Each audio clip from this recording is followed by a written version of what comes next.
make it happen. No drugs, no surgery, no downtime. The future of pain treatments has arrived, and QC has tens of thousands of satisfied patients all over America. People with back pain, hip pain, any pain associated with arthritis or an injury. This is not a Band-Aid. This is a revolutionary treatment that can get you moving again. Get your life back. And listen, it's non-surgical. If this is the year you decide to fight back against the pain, take the first step now. Call QC Kinetics. Get a free consultation on the calendar today. Call 828-333-9517. 828-333-9517. 828-333-9517.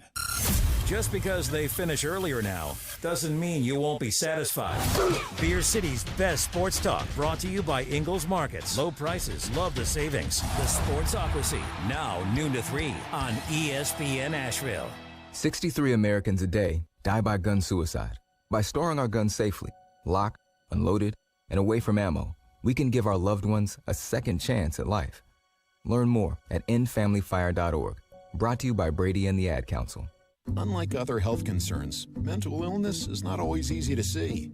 Depression won't show up on an eye chart, and you won't find PTSD by looking at a thermometer. Sorting out a mental health concern takes professional diagnosis and treatment. Anxiety won't just go away under a bandage. If you or a loved one has a mental health concern, call 1-800-662-HELP for free and confidential information and treatment referral. Learn more at samhsa.gov/support. This is Carolina basketball. 2-on-1. Baycott finishes the transition hammer. R.J. Davis, he's going to try a quick three. Yes, from the right sideline. On the Tar Heels Sports Network. Ends up to Baycott, and he gets the run out. Two-handed flush. Carolina, it's Davis. He's fouled, and give him it. This is your radio home for the Tar Heels. Asheville's home for the Tar Heels is ESPN Asheville. Can't get enough football? Look no further than the Good Morning Football podcast. Join me, Jamie Erdahl, alongside Kyle Brandt, Peter Schrager, and Jason McCourty for a daily breakdown of the league's biggest stories. We'll bring you everything between film breakdowns, matchup previews, and our impeccable game predictions. Get your football fix right here on the GMFB podcast. We got recaps, retweets, and reactions to all the wild moments you might have missed on and off the field. Make sure to listen to the Good Morning Football podcast every day on the iHeartRadio app or wherever you get your podcasts. From the Ingles Studios, this is ESPN Asheville, WPEK, W225CJ Fairview, WMXF Waynesville, and iHeart Radio Station. The pounding begins.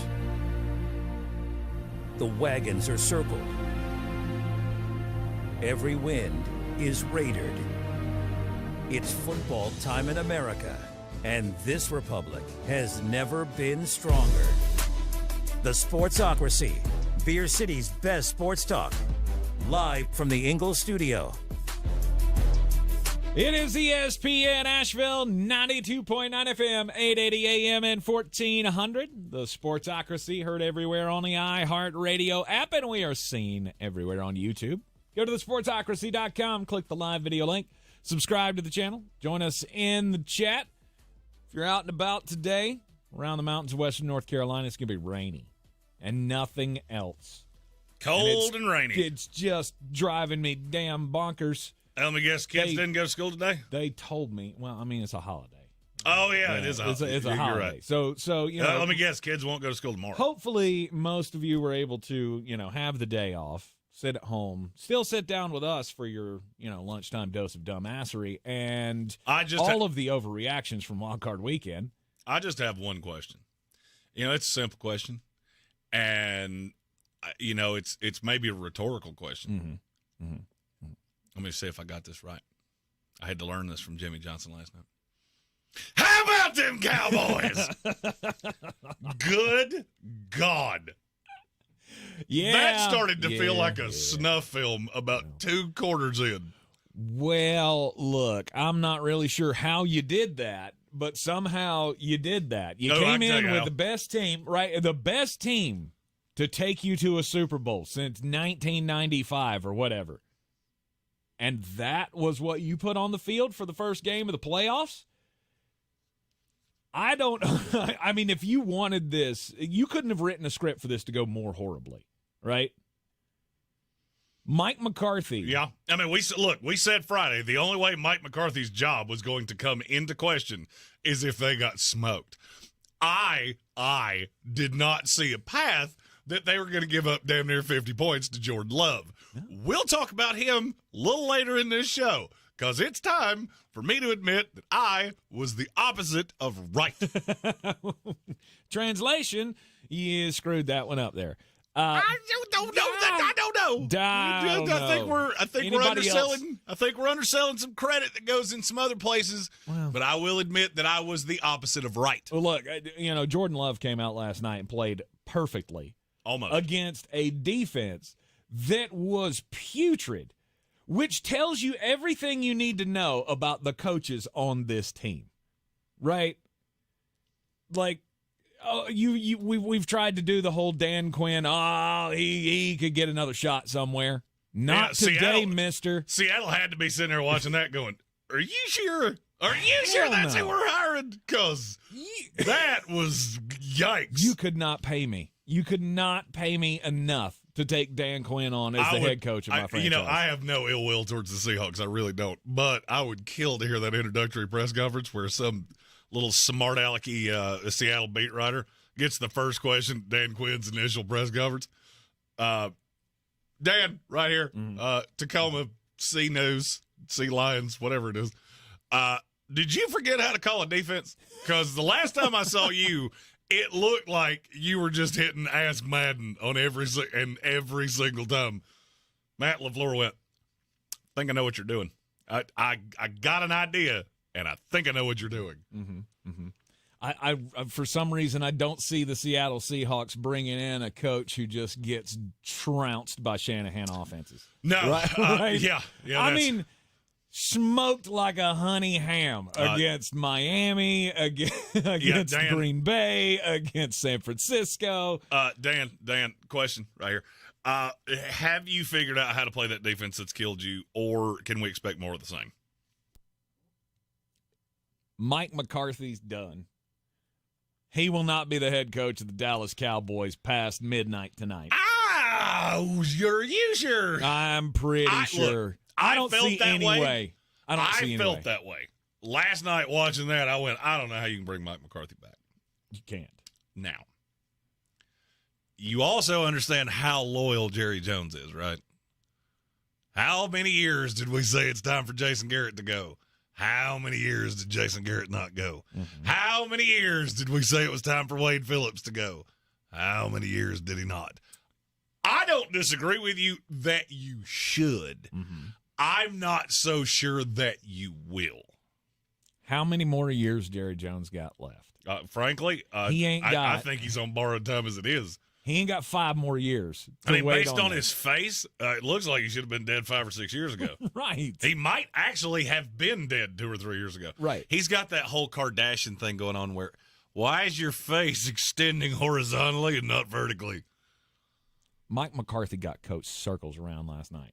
It was brutal. It was absolutely brutal. Horror awful. And it proved to me everything that I had thought about Mike McCarthy as a head coach. When it comes time to win games, he's not the one that can get the most out of your players. Now, obviously, there's another part of this scenario as well, and that's, Dak Prescott, right? Like last night was the ultimate Cowboy letdown. I don't see how Jerry. We earmarked a whole segment for old Dakota Prescott.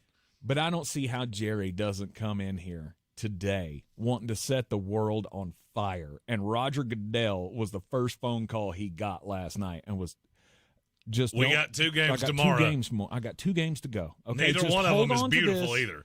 Don't make this more about you than it needs to be. We're already going to have all of the pregame and the halftime shows are all going to be talking about you and Mike McCarthy. I don't need you making the move now. Yeah, we've already got one game that's being played in a snowrican. It's not a hurricane. It's a snowmageddon, whatever you want to call it. You got it. And the other one is the Eagles and the Bucks. I'm hoping that's going to be a good game, but I can't promise anything. You should. I can't promise you. we were talking about this earlier, and there's a part of me that thinks that this could be a pretty high-scoring game because neither of these teams are good on defense. Well, here's the thing. I just watched you eat like a kale cabbage salad or something like that. You can wish for that to be a porterhouse until you're blue in the face. It's not going to be. It's not going to happen. Otherwise, we end up with a 13-9 ball game, and nobody wins. All right, so I've seen this a bunch in the comments, so I feel like we have to address this. Okay. The narrative has been that Jerry's going to fire Mike McCarthy and chase Bill Belichick. No, sir. Just, okay. Like, I understand that this is a glamour franchise. He's one of the best coaches that ever lived. He's available on the market for the low, low price of $0, except what you have to pay him. I get all of that. I just want you to tell me how you think that's going to work. And Tank, I'm going to ask you a series of questions, and you tell me where the fallacy comes in. Okay. There has never in NFL history been a coach that wanted to release less things to the media or the public at large than Bill Belichick. Fact. There has never been a GM or an owner that was more obsessed with being in front of cameras and releasing more information than Jerry Jones. Fact. You do realize those two things cannot live in tandem without one of them getting very stabby, right? Fact. There you go. It doesn't, the math don't math. No. And I'm going to level with you. If I'm Bill Belichick and I got one more crack at this, am I tying it to Jerry Jones and Dak Prescott? Not a chance. That's where I'm at. I get it makes sense because Jerry has chased the big high-end coach so many times. Do you remember how clunky things were with Bill Parcells? Do you know who Bill Parcells had at his right hand for many years? Trust me, that ain't lost on either one of them. I'm not so sure Jerry would want Bill, and I'm damn near positive Bill doesn't want Jerry. Right. Unless it's his only shot. Mm-hmm. And it won't be. It won't be. It won't be his only shot. It won't be because the Atlanta Falcons are positioning a ridiculous offer to Bill Belichick, according to everything I have been told over the weekend. If I were Bill Belichick, I wouldn't do that. I'd rather have the Falcons job. Yeah. I'd rather take over a struggling franchise, make them a little bit better for a couple of years, and then go, rather than take the Dallas Cowboys job where I know I am going to get crucified if I don't bring you a Super Bowl next year. And that makes me – I'm glad you said it that way because that makes me bring up the devil's advocate point. If you're Bill, and this is the only way I see him listening on Jerry Jones, if you're Bill, is there any way to shut up the people like me, all the detractors that bring up his record outside of Tom Brady, and really shut that down for good more than winning a Super Bowl with the Dallas Cowboys? No. It's the ultimate trump card that would make you forget all of the things that happened those last handful of years in New England, all the things that happened in Cleveland. It is the ultimate double birds to anybody that's ever doubted him. Mm-hmm. Here's the problem. I am not so sure you can win no matter who you are. Does it not strike you as weird that the names have changed, the coaches have changed, the quarterbacks have changed, and everything stays the same? Does that not strike you as odd? I posted this on our social media, and it got shared like 11 gajillion times, of the cycle of being a Dallas Cowboy fan. And it never fails. It never fails. In the last 10 years, we've done it every single year. And now you look around the division. You got a Philadelphia team that's super talented. And look, I'm not going to tell you that this division is not there to be taken. I just don't think this is the one that makes sense. If I were Bill, and trust me, I know that's a stretch. He's old enough to be my father. And I also think he was sent here by the Lord of the Underworld to just gnash at my soul. There is a job I would want if it came open with a team that was in the playoffs. Okay. And it's in the NFC East. It ain't the Dallas Cowboys. It's the Eagles. It would be the Eagles. Mm-hmm. That's the job I would want. Because the franchise structure of the Eagles makes more sense with Bill than Dallas does. I cannot fathom how you would go from Bob Kraft to Jerry Jones. No. I can't. Bob did everything that you wanted him to do. There were times I forgot that Bob Kraft has that accent because it would be so long in between times I heard him talk. Jerry Jones, I can imitate perfectly. There's a reason for that. It's because I've heard that voice a billion times. I think Bill's getting a job. In order, I would say it's Falcons 1, Panthers probably 2, Eagles 3, if they were to get beat tonight, and then Dallas. I get how it fits in a nice, neat little package. And it does that on face value alone. The minute you dig into that, it falls apart like a McDonald's toy. Absolutely. Because it paints a wonderful picture. It paints the picture of, the redemption story. Not only do you get to, satisfy the ills of the last few years in New England, but you get to bring the Dallas Cowboys back to prominence. It's a beautiful Disney story. Yep. The problem and is we had another guy that was really close to Bill Belichick try to do the same thing, Bill Parcells. And he will tell you it was the worst handful of years of his entire coaching career. No doubt. Now, Adam Black had a really good point in the YouTube comments. Apparently, Bill and Jerry are really good friends. They have been for years. That's a good point. But I've always looked at the two of them as, yeah, we're friends and we get along and we can have some yucks at a league meeting. But we can't work together. We can't work together. We can't work together. Do you not have those people in your life? Do you not have those people in your life that you absolutely love the person that they are when they're not at work? But when you're at work together and they could be your boss.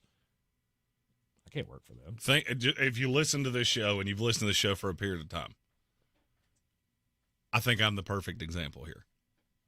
You may find me funny. You may think I'm smart. You may think I'm the biggest idiot on the planet. No matter really what you think about me, you want to work with me? Tank over there's got the patience of Job because I'm this way 24 hours a day. You get it 3 hours a day, and I irritate some of you. It's kind of the same way. That's how type A personalities work. It never turns off. That's why they're so good in sales, in large part, and so good doing this. But that's why if you have a type A coach, you don't need a type A owner. You need more of the standoffish, the Josh Harris type. Josh Harris is a guy that you are never going to hear speak in Washington. That's why I've always thought Bill made a little bit of sense there, except for the part where the two things that you have to fix are your quarterback and your ability to draft, which bringing in Bill Belichick to do that would be like bringing me in to fix your garbage disposal. I'm not really qualified to do that, and I'll probably break it exponentially worse. JT Money had a great comment in the YouTube chat. Think about your wife. Think about your wife. Like, my wife, I love her dearly. She is my best friend in the world, and I just want to be with her all the time. Unless I'm at work. 100%. We're trying to accomplish something and work together and do things as a team. I'm okay. HWA and I tried to work together for, 6 months. I think, and maybe I watched too many true crime documentaries, I think she was actively figuring out how much antifreeze is too much antifreeze to put in his coffee because I'm going to kill him. Now, first we have a super chat. You'll have to hit a button because I'm still buttonless. Oh, yeah. Well, it's on a different page. You know how that works. Yeah! There it is. Curtis Davis, if Bill became a cowboy, I think he'd demand a culture shift with Jerry like Tom did with Bruce Arians. For this partnership to work, 2 words, my way. I don't disagree with you. I think there is a way that the two could meet in the middle. But it would require 2 type A's to back off who they are, and that's really hard for people to do. Now, Adam Black had another good comment, and he said, it's not like they're a rebuild, and that's the reason he thinks Dallas could work. It's funny you said that, because I'm not so sure that I agree with you, and there's one very simple reason why. And after the break, I'll tell you what that reason is. You're in the Sportsocracy, and this is ESPN Asheville on an Overreaction Monday. Did you know that Ingles sells more organics than any other store? Or that they run their own dairy? Or that they only serve USDA choice and prime meat? Did you know that they have more local craft beer than any place else? Or that they have Energy Smart stores? Or that they professionally slice and package imported cheese from Europe? Did you know about their giant international aisle, local farm partnerships, curbside pickup, wine department? Or that they donate 3,956 meals a day to local food banks? Well, now you do. It's all in the bag.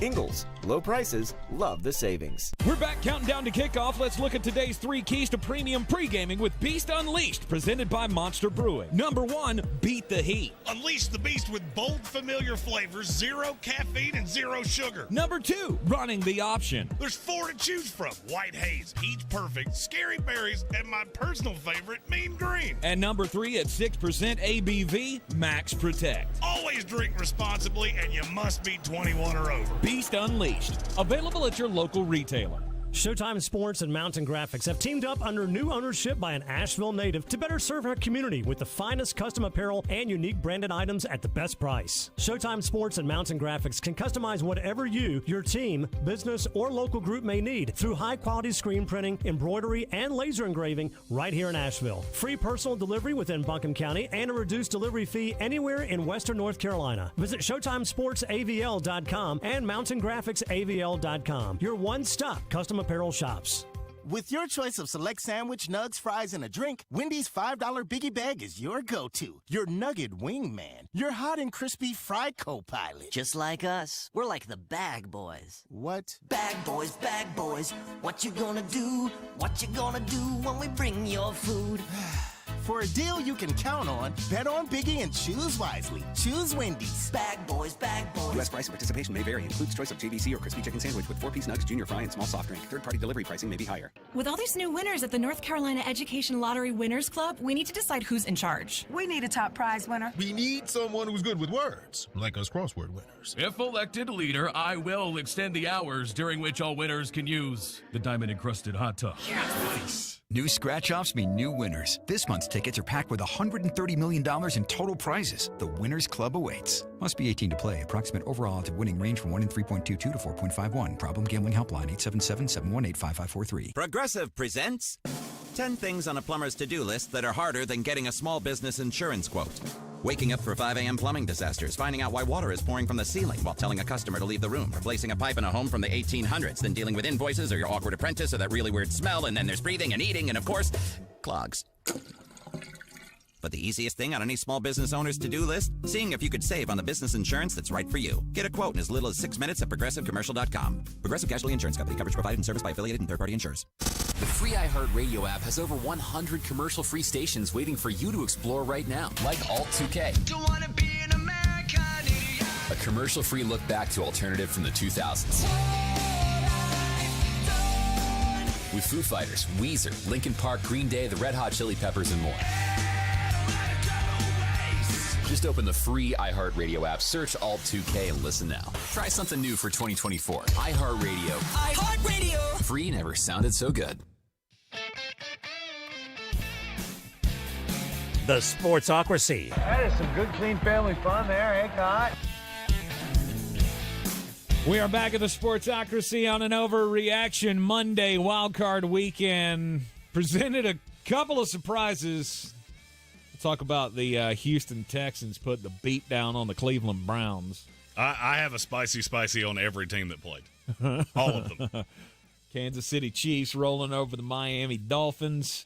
You had that thriller between the Rams and the Lions. And we got 2 more going tonight, but first reactions have to be on the Dallas Cowboys not even showing up against the Green Bay Packers. I'm pretty sure they're still waiting on that game to start. Yeah. You were down. But they were good in the second half. Were they? Or was it more likely that Green Bay put in the backups, which they did? I did love that they put in Sean Clifford and then went, oh, squirt. Jordan! Don't go too far. Come back! It's not over yet, okay? Because he sucks something awful, and we need him to sit down because he might find a way to screw this up. You know, it's easy to pad the stats and make that look good. Oh, Dak Prescott threw for 400 yards. Well, by the way, you want to know why Jeremy will never tell you how many yards a quarterback throws for? That's why. Because Dak Prescott, for 3 quarters. Looked like somebody had accidentally hit him in the head with a hammer, and he forgot how to play quarterback because he was absolutely falafel and awful, okay? I mean, like, worst quarterback that played on a weekend where Tua Tagovailoa played when it was chilly outside. Terrible. Awful, genuinely, horrifically bad. If you had to rank in order who yesterday was on, who would it be? By the way, this is why I think the Mike McCarthy talk is so unbelievably funny. Rank them in order. It would be Mike McCarthy, Dak Prescott, Dan Quinn. Mine's Dan Quinn number 1, and it ain't even close. Hey, Dan, let me just, okay, maybe at some point you should come out of nickel or dime. Stop running, change formations, personnel groupings, when they're running it down your throat, okay? 5 guys in the box when Aaron Jones is averaging 10 yards a carry is not real easy for me to comprehend because it's kind of stupid. Dan Quinn's my 1. Okay. Dak Prescott is unequivocally my 2. You were awful. And I don't know what happened between you and CeeDee Lamb. Not sure if maybe you sent a text message to him that was supposed to go to somebody else. Maybe you didn't invite him to your birthday party. I don't know. You two look like you didn't even speak the same language yesterday for 2.5 solid quarters. And that brings me to my point. If you're the Dallas Cowboys, there is no path that I'm extending Dak Prescott. None. 0. But he was so good in the regular season. Look who it was against. See, that's the beauty of fandom, is that it makes fans kind of ignore things that are really obvious. Dak Prescott in playoff games and against good teams. Mediocre to bad. Dak Prescott against the Jets, pretty good. Can't make your living beating the Jets. Because you know what that's going to lead to? The same thing it's led to every single year. You just had a quarterback that not one person on the planet Earth that didn't wear cheese on their head on Sundays believed in. You literally just made the entire NFL landscape change their mind about a guy because he was so much better than you. He's been in this league for 5 seconds. Beat your brains out. He was everything that people have told me you were for many years. And you're not. And you're not. I have heard this narrative over the last 24 hours of, well, Dallas is, of course, going to extend Dak Prescott and make him give him the richest quarterback in the history of the NFL. No, sir. Not if they want to win, they're not. But what else would you do? I don't care. Anything else? I don't care. I would go to Dak Prescott and hardline say, hey, you know that glass contract you got? That's wealthier than the next one's going to be. And if you don't like it there, Dakota, go find that money somewhere else because I ain't paying it to you under any circumstances for any reason. You're not even giving him the 40 that he was making. 40 is basically the baseline. That's what Daniel Jones gets. I'll go 40. I won't go cent over it. Because you're not that guy. Yeah. You're not that guy. You are a limited quarterback that will never be any better than what I have seen from you. If I can put tremendous talent around you, then you're just fine. Here's the problem. All right, your running game disappeared this year because Tony Pollard wasn't that dude. Tony Pollard, free agent this year. Stephon Gilmore, free agent this year. And Deron Bland, if I had to hear one more time that he was an all-pro, I was going to soil myself from laughing. Because let me see if I can give you if you're watching this on YouTube, you can actually see my demonstration of Deron Bland. Hut. Here he comes, and there he goes. And Deron Bland is sitting here holding his All-Pro award. But I'm an All-Pro. Yeah. That's why we don't put much stock in that, because that is stupid. You aren't the third best corner on your own team. You were just the one that we threw at so many times that you accidentally picked off 143 passes. The problem is that you were burnt toast practically any time the ball didn't land in your lap.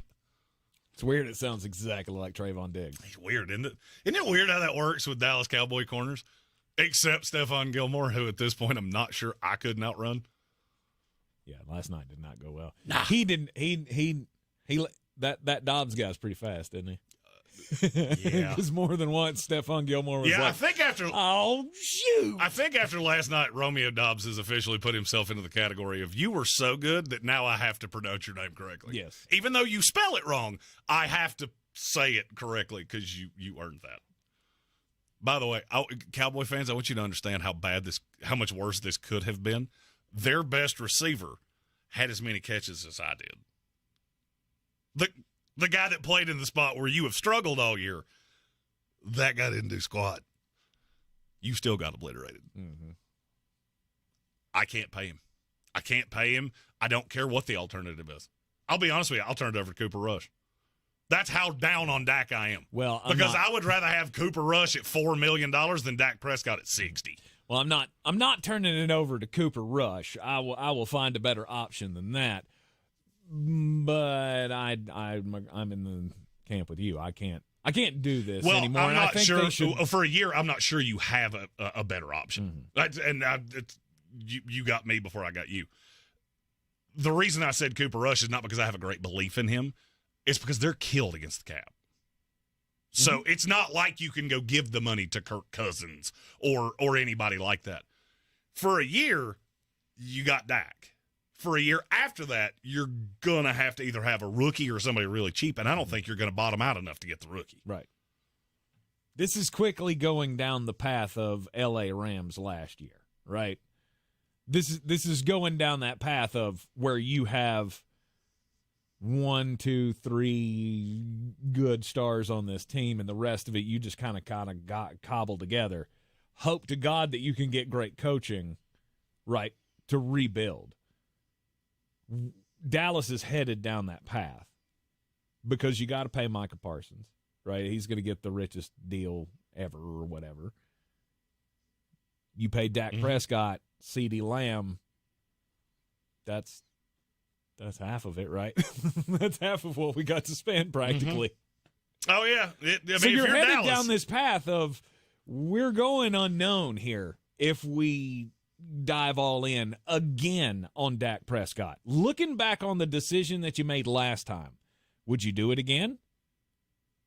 Would you go down that path again? Knowing that you're going to be 12-4, 12-5, and you're going to be one and done in the playoffs, or, get lucky and play a sucky team from the NFC South and, hey, we'll get one win out of that 3-year stretch. I'm not sure that I'm the one you should be asking this to because I didn't want to pay him in the first place.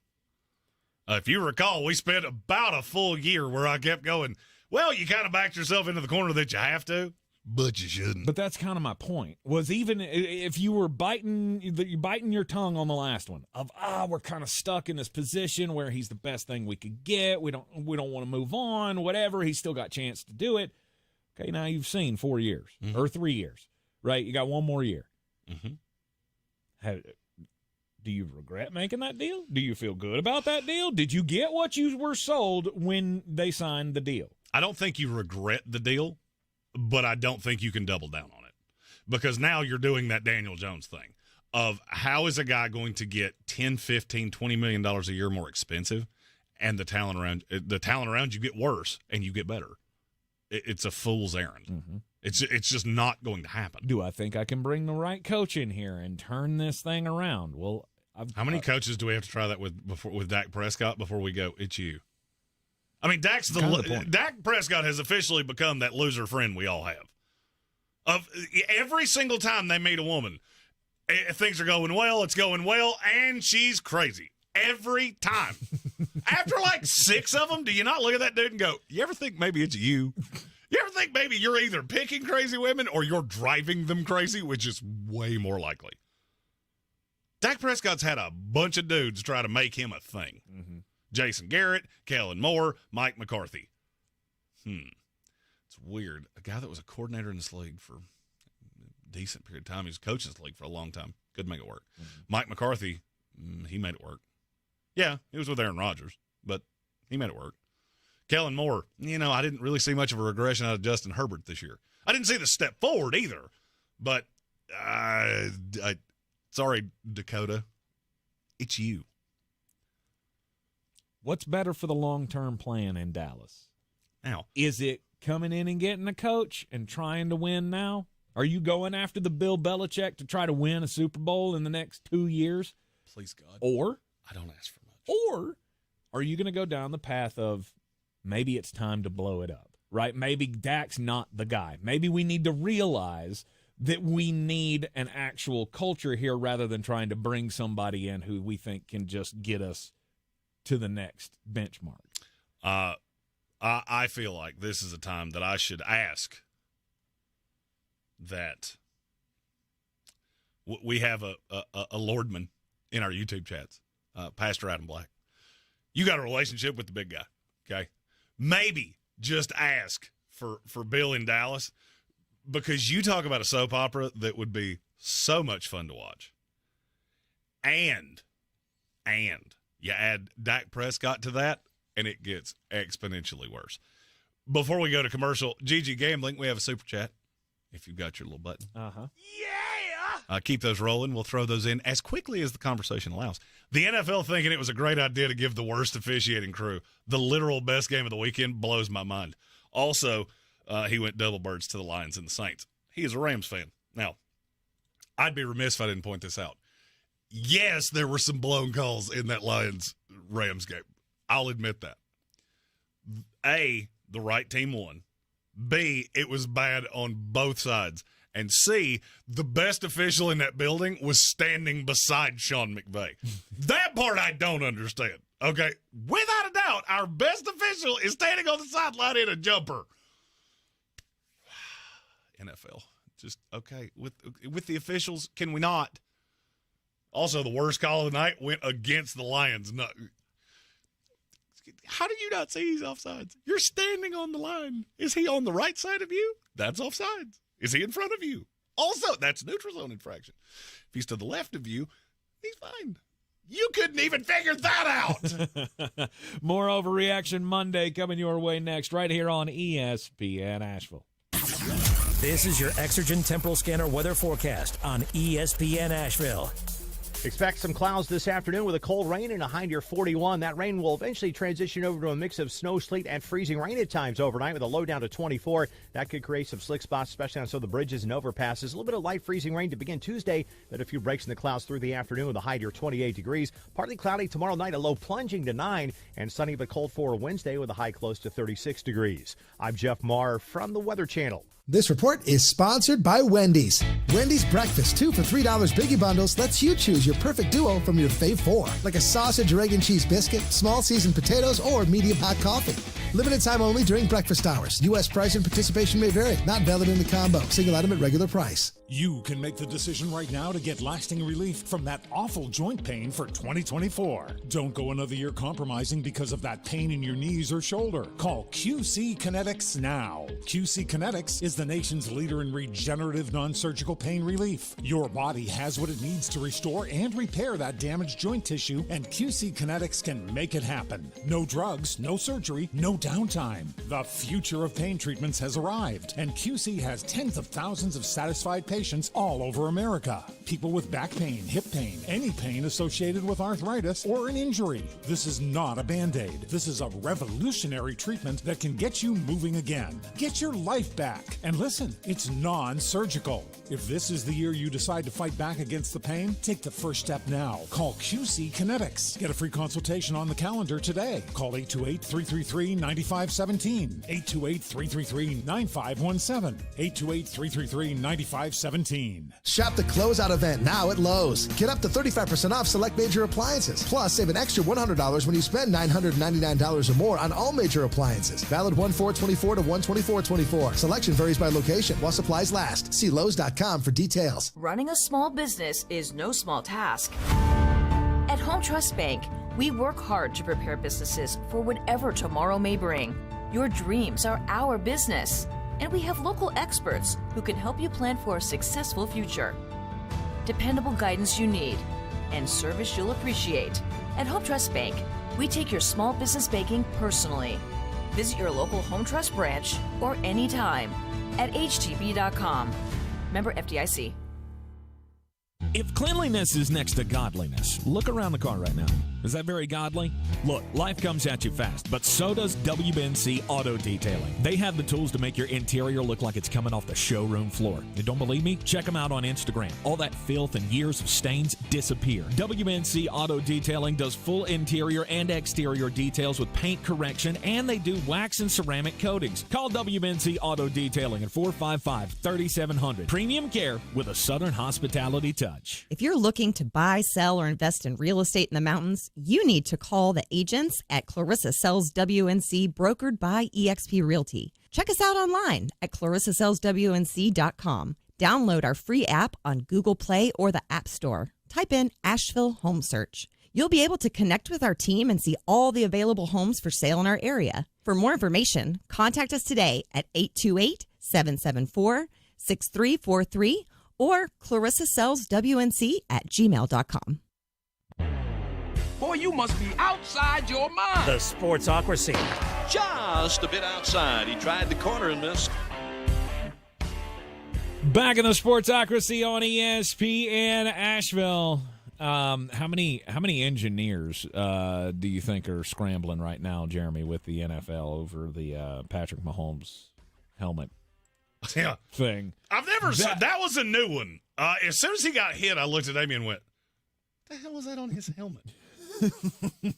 I thought there was like a bag or something that had gone on the. And then they showed him again, and I went, "His helmet's cracked in half. He's going to cave your skull in. I don't. By the way, how did we switch out his helmet and not call a timeout again? Could you explain that to me? Because I didn't understand it at all. I don't know. A guy's got the old truths, or he's just looking up at the stars. No, we must evaluate him. Pat Mahomes, he's fine. He does commercials. We need him in this game. Yeah, we're not taking Get him a helmet for any reason. Get this man a helmet. Why would we do that? Look, football, you like to celebrate big milestones, big landmarks, big achievements, right? College football has very many different levels of achievement, right? You can win on the football field. You can win off the football field. Your team does real well in the classroom. That's something really to celebrate. Oh yeah, I know this story. I might have contributed to some of the Twitter backlash on this one. Well, the Liberty Flames are real excited about their team's GPA. Oh, you said this. You said that wrong. When they do stupid things, they're not the Liberty Flames. When they do stupid things, they're the Liberty Fighting Jerry Falwells. The Fighting Jerry Falwells. They're just keeping that hype train rolling. Just want you to know we're getting it done in the classroom. The big graphic that they posted. 2.96 cumulative GPA. Let's go. We almost got to be. Which means we got to see. And I don't know why we're happy. Like that. The Twitter dragging of this was hilarious. The guy that said Bob Huggins called and said you should be proud. That's the one where I went, you win the internet today. It just seems like a very mundane thing to celebrate of we have an average GPA as a team. You probably want to put that out because I thought, hey, maybe, 3.9, right? Nope. Patrick Holt is 2.9. Patrick Holt is firing Seinfeld references. He said Pat Mahomes' helmet looked like Crazy Joe Davola kicked him. That's points. And he also said right in that meaty part of the curve. Not too good, showing out. Not too bad. Here's my question. Any of those Liberty players looking to be an architect? Could have a scholarship for you. I have two stories about Colorado. Okay. The university. I'm going to tell the less stupid one first. Gage Goldberg is the latest signing of the Fighting Coach Primes.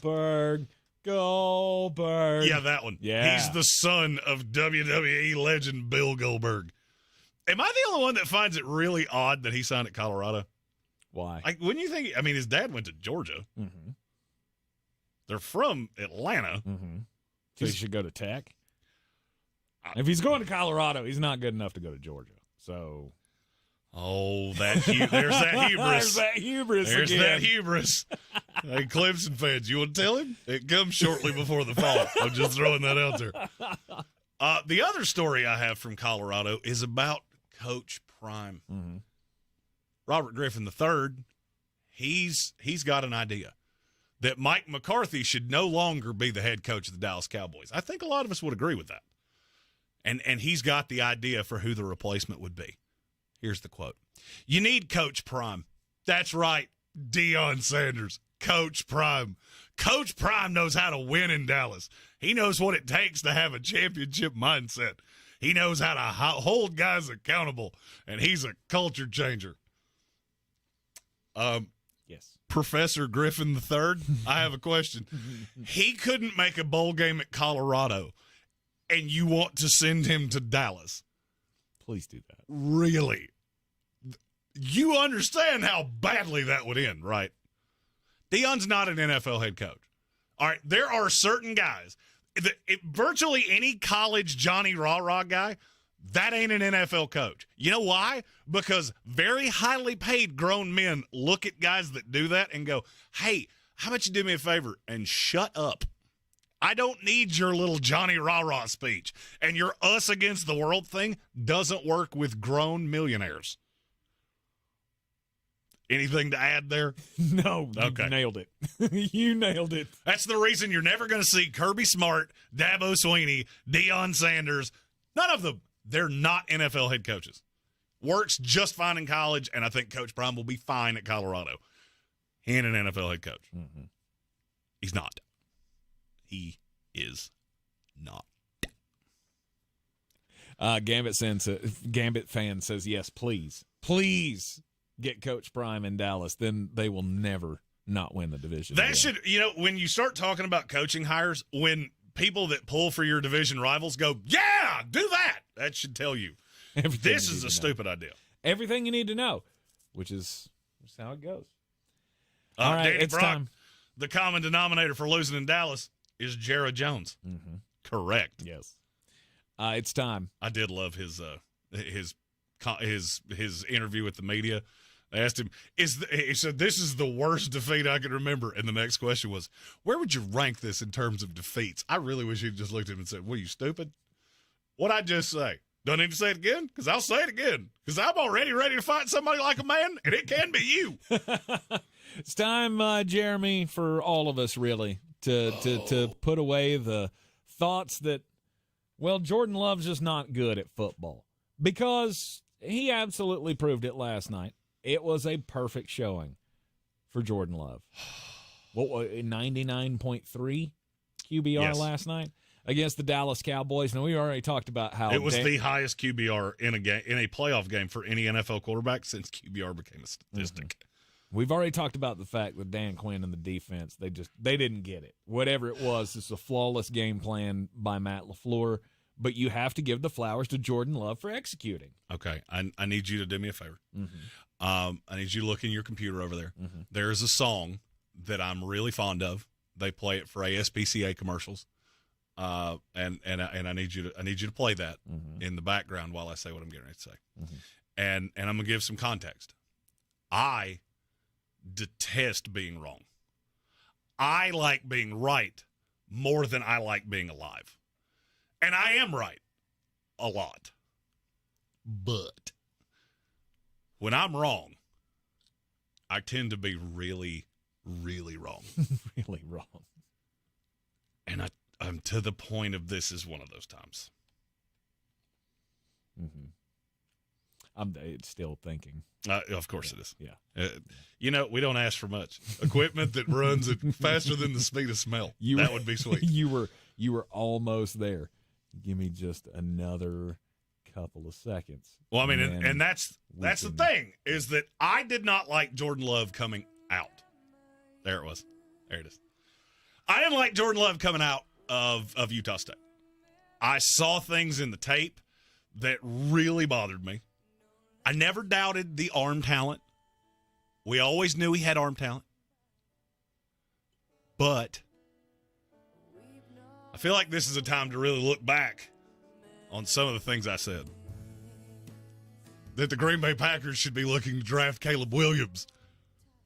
who I now don't believe in at all after watching the tape, said they should be in the trade market looking for another quarterback. None of those things are true. None of those things are true. Because Jordan Love he's a starter in this league. Now, I've given Jordan Love his flowers. Here's where I really need to give flowers.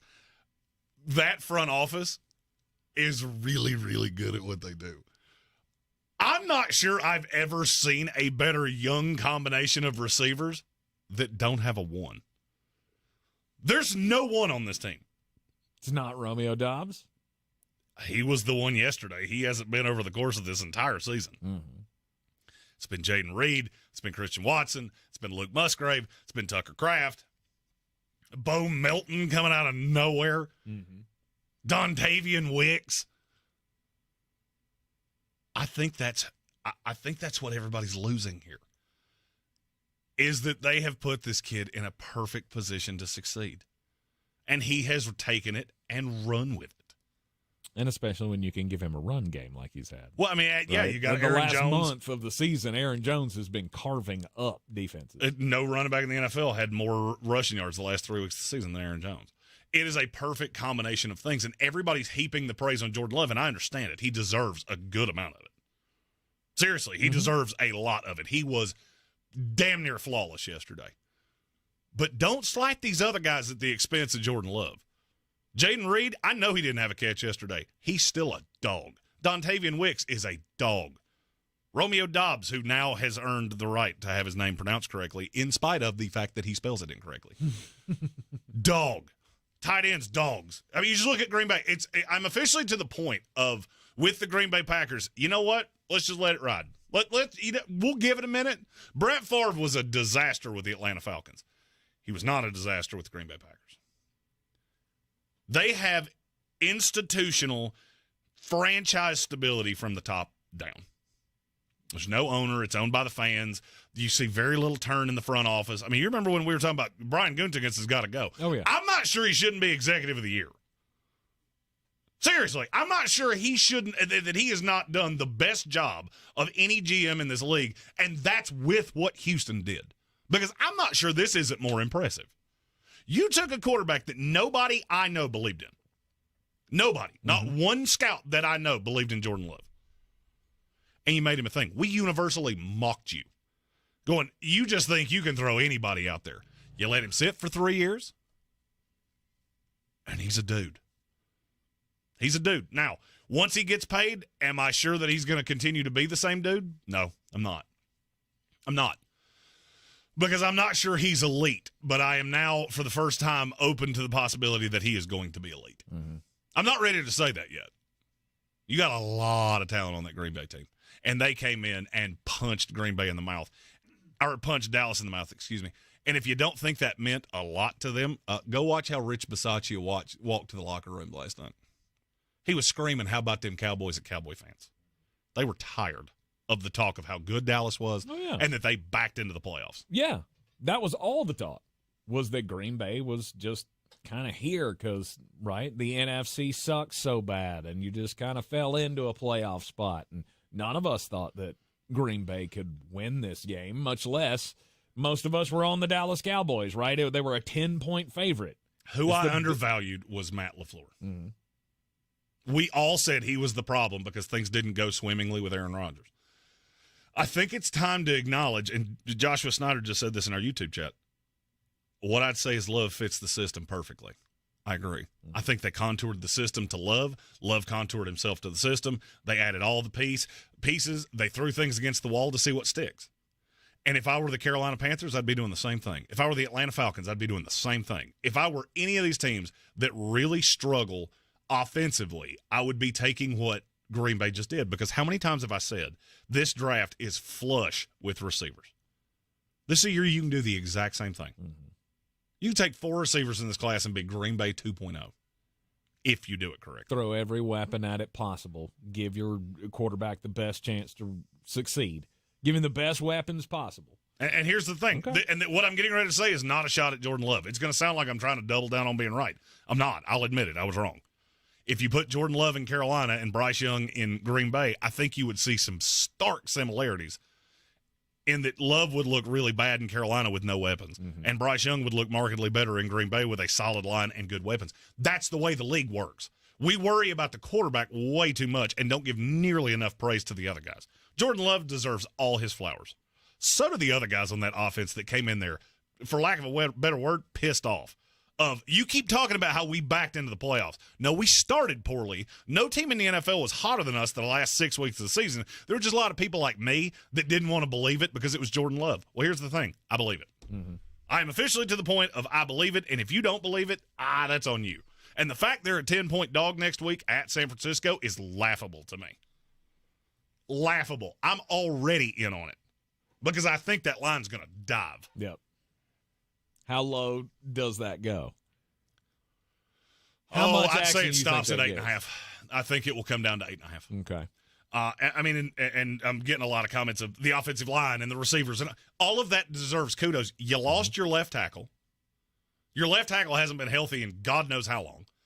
You're playing a mishmash of mid-round draft picks that Jordan Love was in as clean a pocket as you could ever expect against Micah Parsons and DeMarcus Lawrence and all of those toys that Dallas had. It didn't matter. It didn't matter. And I think it was Rob Johnson that said Green Bay gets lucky with a quarterback again. It ain't luck. It ain't luck.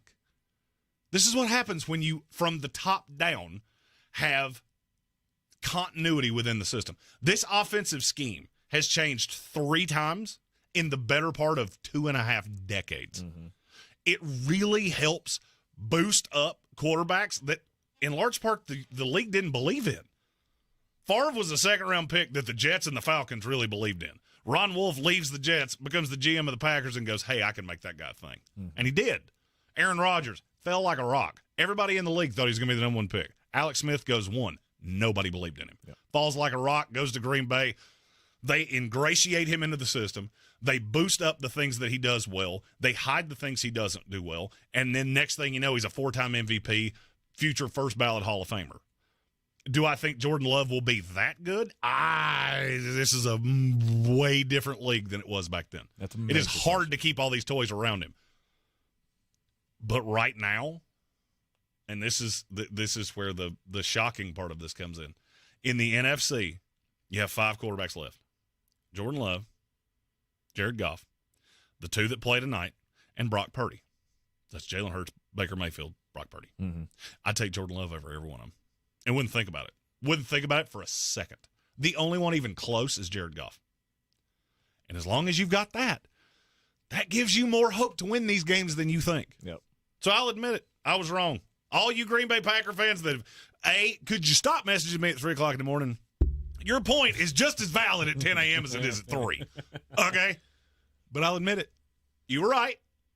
You were a little biased, but you were right, and I was wrong. You have the quarterback, and this offseason you need to make sure he's locked up for a long, long time. Yep. Because the stability of the organization is what is making him so good. You took raw talent and made it into a real NFL quarterback. And Green Bay is going to be a pain in the tuchus for a long, long time because that team is so young. You're in the Sportsocracy, and this is ESPN Asheville. At Ingalls, we're proud to work with hundreds of local farms and businesses in the communities we call home. Not only does it ensure that you get top-quality, fresh items for your family table, it's a way for us to support the amazing individuals who pour their heart and soul into delivering the very best they can do. Quality, freshness, community, it's all in the bag. Ingalls, low prices, love the savings. If you're looking to buy, sell, or invest in real estate in the mountains, you need to call the agents at Clarissa Sells WNC, brokered by eXp Realty. Check us out online at clarissasellswnc.com. And did I mention that Clarissa Sells WNC loves teachers? We love teachers so much, we're giving back 25% of our commission at closing. For more information, contact us today at 828-774-6343 or clarissasellswnc@gmail.com. Getting your guaranteed maximum refund with TaxSlayer feels like saddling up and chasing down. Look at that sweet moolah! That big old cash cow.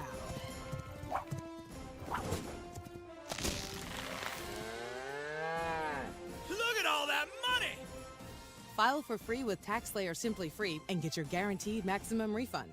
TaxSlayer. File fearlessly.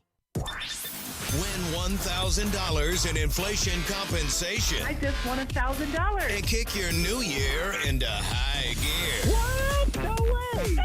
I play every day. That's great. Happening now.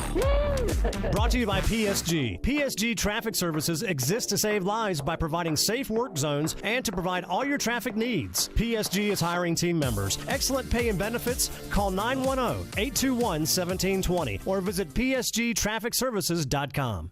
Ever felt lost in the maze of health insurance options? Hummingbird Insurance, North Carolina's #1 rated health insurance agency, is here to help. Schedule your free consultation today. January 15th is the last day to enroll for 2024. Hummingbird Insurance is no cost and walks you through your options across insurance carriers. Many qualify for health insurance with $0 net premiums. Visit hummingbirdins.com and schedule your free consultation. Hummingbird Insurance. Comparison shopping made easy. The music we listen to all year long.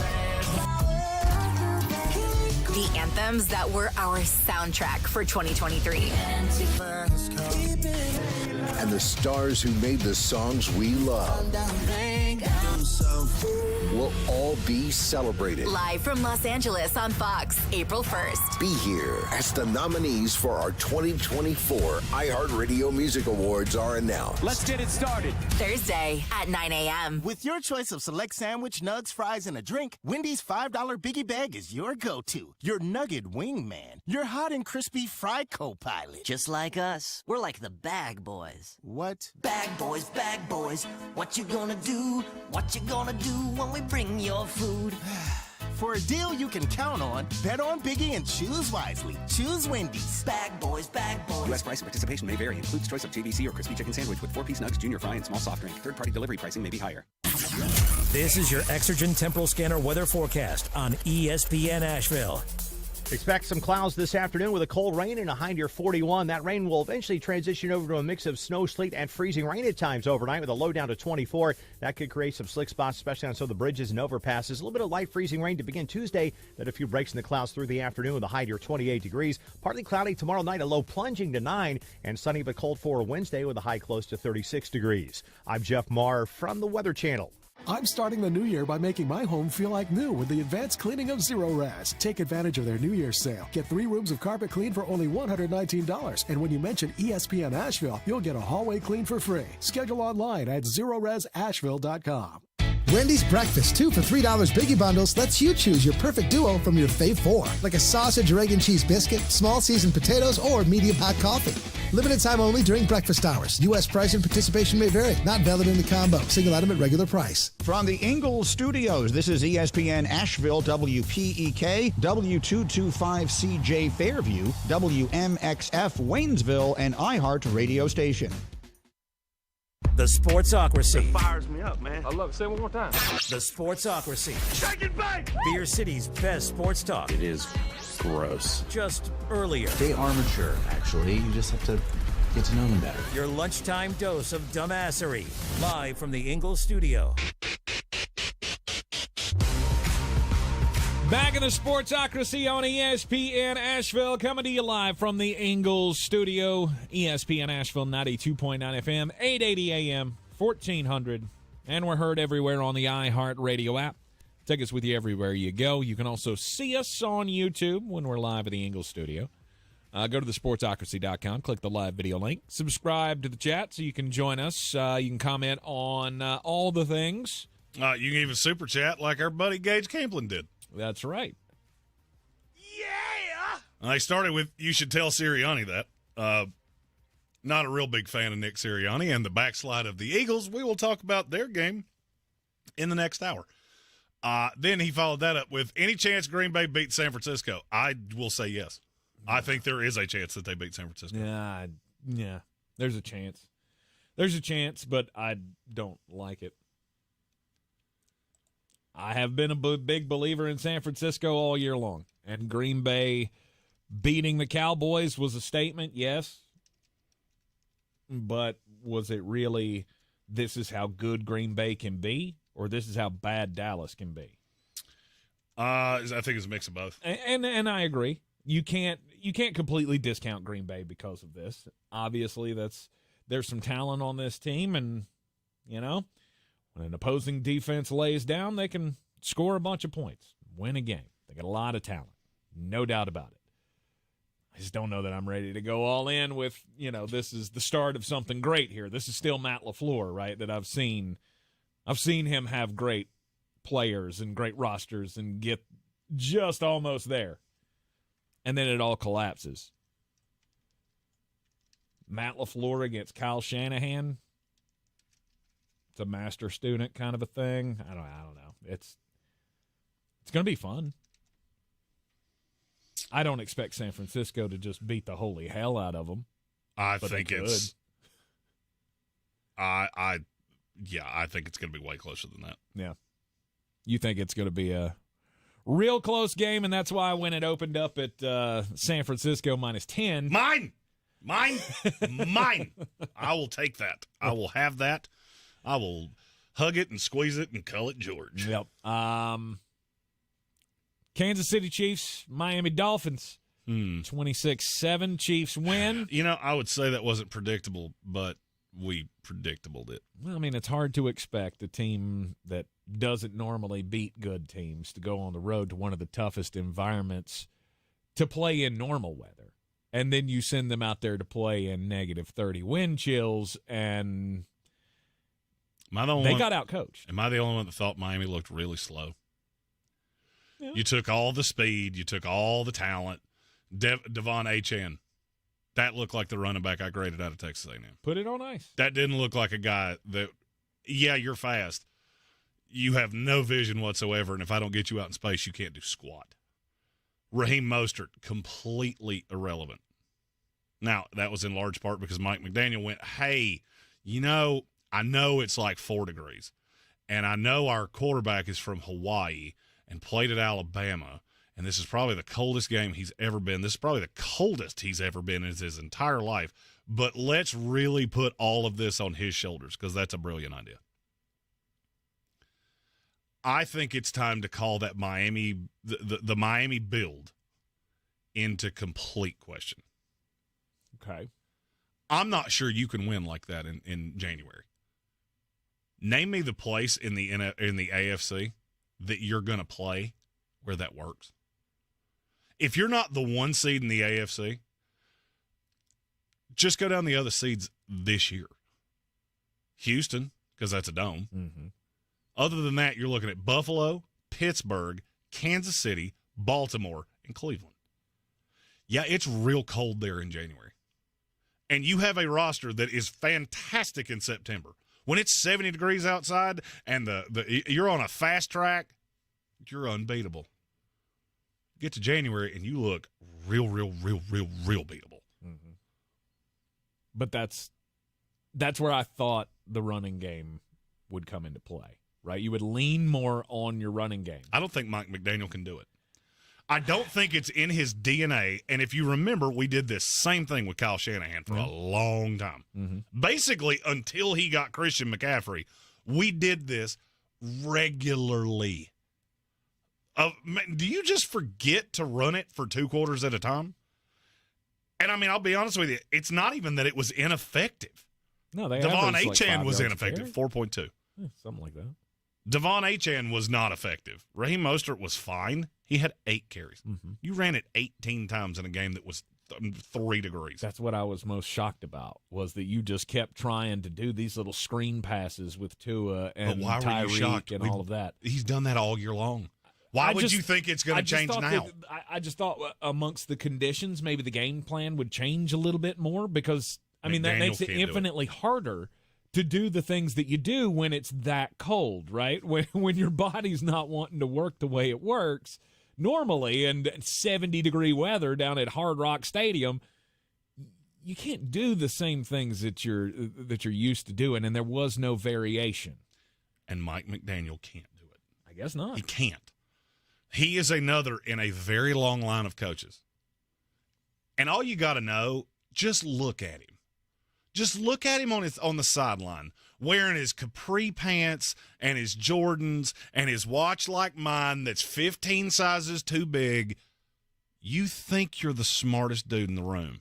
And Andy Reid, with his frozen mustache, just beat you brainless. Now, that leads me to the question. If you had to change one thing about Miami, what would it be? Stephen Tao just called me a boomer. Defense. I think that's the funniest thing I've ever heard. I mean, I would try to boost up the defense somehow because, I mean, we're defense in this, was right? not the problem. Defense wasn't the problem on Saturday. Defense was sending the hellhounds at Pat Mahomes the entire game. Mm-hmm. Defense is probably the only thing that kept you in it. Well, and that and a lot of drops from Kansas City. Well, weird. Kansas City can't hold on to the ball. It still had that problem. 33 drops on the year. This would have been much worse. No doubt. Or it could have been much worse. No doubt. And it felt like it was worse the entire game. It was an absolute beatdown. It was a bloodletting. Yeah. It was as bad, if not worse, than what happened to Dallas. They just weren't putting up the touchdowns to show it. What is Tua Tagovailoa worth? The option year is next year. He balloons up to 22 and some change. Mm-hmm. He's in that Daniel Jones tier to me of $40 to $45 million, and I'm not going to like it. And I'm not going to like it. No shot. That's the bottom end of the quarterback market now. And that's fine. You can go get it somewhere else. Yeah. I'm good. No. I'm 100% good. Because this is and I feel like we do this on repeat every single year. And I've almost gotten to the point of I've got a theory on quarterbacks. If you even have to think about what you're going to give them, you don't have the guy. Did you notice that Kansas City never thought about what they were going to give Pat Mahomes? Cincinnati never thought about what they were going to give Joe Burrow. It was never even really a talking point. Justin Herbert, it was never a talking point. Lamar Jackson, it was a talking point because of the injuries, not because of anything else. Weird. It's a talking point with every other mediocre quarterback. Dak Prescott, we talked about it for 2 full years. Mm-hmm. What did it lead to? A playoff win. That's what you got. That's what you got out of that last deal. Tua Tagovailoa. This will be, I'm telling you, we will talk about this ad nauseum all off season long. And if you do it, you're not going to like how it ends. Because you look around and go, how do you afford to keep all of these pieces together? Tyreek Hill has already said he's playing 2 more years and then he's out. Jalen Waddle was an afterthought. I forgot he was on the team. I forgot he dressed for that game 2 separate times. Pass rushers are all down. I get it. Defense wasn't your problem. That defense that played on Saturday night in Kansas City, you could have won that game based off what they did. The problem is that your offense could not score, and they were never really a threat to score. Because you took this fast-paced offense and put it in the cold, and it slowed down, and you were terrible. Right. You took a Maserati and put it on a hockey rink. Congratulations. That wound up with you doing donuts for 60 minutes. Mm-hmm. 26-7. You got demolished, and it doesn't look good on your coaching staff that you can't come up with a game plan. I'm not saying you need to go in and you need to run, double tight end formations and, run the power I and let's just bully the football in there. You don't need to completely change your game plan. No, I'm not saying you do. But you can expect to go 90 miles an hour on a frozen highway. It just doesn't make sense. And that is the path that you have to go through to get to the Super Bowl. Mm-hmm. And it's never going to change. Yep. Short of, as I said, you being the 1 seed or getting real lucky, you're going to have to go through one of these cold weather games. And based on what I saw, I will never, ever for 1 second think you can win one of those games. Mm-hmm. So I pulled this up earlier. Spotrac it's a really good website to kind of give you some ideas of market values and salary cap things. What do you think the current market value on Tua Tagovailoa is? If you had to guess the contract, because there's a market value on the full contract. So like a 4-year contract? 6. A 6-year contract of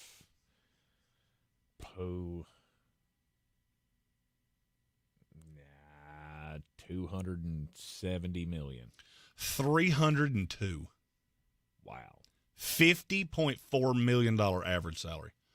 I would laugh you out of the room if you came in with that to me. And I think Miami should too. Mm-hmm. But they won't. I'm not so sure of that. I'm not so sure of that. Really? Stephen Ross ever strike you as a real patient guy? Because he hasn't me, and he's getting older by the minute. I can see where I don't feel like anybody that is even competent in terms of evaluation looked at Tua Tagovailoa and went, that's a $50 million quarterback. Mm-hmm. I looked at that and went, that's Daniel Jones. I've seen this. I've read this book. Yeah, it's Daniel Jones. But it's been a year, so the price went up 10%, right? So I wouldn't instead have paid of 40, it's 50 now. I wouldn't have paid Daniel Jones that deal. I wouldn't have paid Geno Smith that deal. And you know what's weird? Look around at all those bad quarterback contracts. You know what they all have in common? None of them make the playoffs. Seattle, great roster, great coach. New York Giants, reigning coach of the year. It had all of your toys back. You had Saquon Barkley. You had Darren Waller. Yes, he had some injuries. Weird. Weren't even competitive. Mm-hmm. Oh, but Daniel Jones got hurt. Yeah, secret time. I know this is hard for Giant fans to hear. Tommy DeVito was actually the best quarterback that you actually had at any point. He had the best game of any Giant on the season, and Tyrod Taylor was the more consistent of the three. Right. It's never a good idea. We do this every year, and I'm officially to the point I'm not playing kid gloves anymore. If you do this, you deserve everything you're going to get. You give him $50 million with $200 million of it guaranteed. $50 million a year, $200 million guaranteed, because that's, according to Spotrac, that's what the market value is on his contract right now. I can guarantee you will not win more than one playoff game for the entire duration of that contract. You can't keep the pieces together. You're way too top-heavy. You have not drafted well. And I'm not sure that this isn't the best team he'll ever have. And you weren't even competitive. Name me the team that made the playoffs in the AFC that what you saw out of Miami would have beaten. Would they have beaten the Pittsburgh Steelers? Nah. I'm with you. I don't think they would. I think Najee Harris would have run for 200 yards on them. Yeah. Because that's the part I've yet to hear anybody talk about. Isaiah Pacheco, yeah, he didn't average a lot per carry. He ran the ball down your throat. Mm-hmm. Every time he touched it, it was 3 yards falling forward. Every single time. They had so many drops, it was pathetic. Travis Kelce, I'm telling you right now, Taylor Swift touched his forehead, and all of his talent just drained directly out of his body. This is like, I know we talked about the Kardashians, because the Kardashians had a hit list of former NBA players that was staggering. And short of Ben Simmons, I don't know that I have ever seen a relationship turn somebody from one thing to another. And all of that didn't matter. Because guess what? Kansas City played in 3-degree temperatures too. That's a prolific, pass-happy offense. Didn't slow them down. No. They scored 26 points, and I'm not sure they could have played any worse. You scored 7, excuse me. Mm-hmm. You scored one time. You were never a threat, and I never thought you were winning this game. I chalk it all up to Andy Reid, right? Because he came in with the game plan that was going to work. Mike McDaniel, obviously, did not. And, well, Tyreek Hill got his touchdown. Congratulations. Otherwise, Miami's going home, and Kansas City moving on to the next round. Lee Bruce just asked a question that I think is really interesting that I'd like to talk about for a minute or two. What's that? Rank the quarterbacks from the 2020 draft. That's Burrow, Herbert, Tua Tagovailoa, Jordan Love, Jalen Hurts. Okay. And tell me in any way how Tua Tagovailoa is not last. There's not a quarterback in that list that I would take Tua Tagovailoa ahead of. And I don't know how you could convince me that you would. Mm-hmm. He'll be through for a lot of yards. After yesterday, It's hard. Right after yesterday, it's real hard to look at Jordan Love and look at Tua Tagovailoa and go, wait, which one's better? Boil those game logs down, take out the god-awful teams, then look at what you have with Tua Tagovailoa. Mm-hmm. Of those 5, I mean, to me, obviously, Burrow's the one.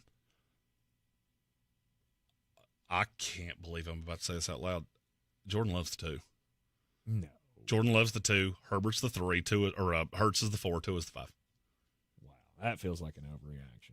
Already over Jalen Weird. Hurts. Jordan Love's Herbert. played in one playoff game. He's played 1 year. He already has more playoff wins than Justin Herbert with markedly younger talent. Now, am I sitting here telling you that Jim Harbaugh doesn't take over the Chargers job? He's going to. And then Justin Herbert gets back to that spot. Watch him this year. Go back and watch Justin Herbert tape this year and then try to defend that to me. Yeah, he was hurt a lot. You know why? Because he holds on to the damn ball too long. Oh, but the line was fine.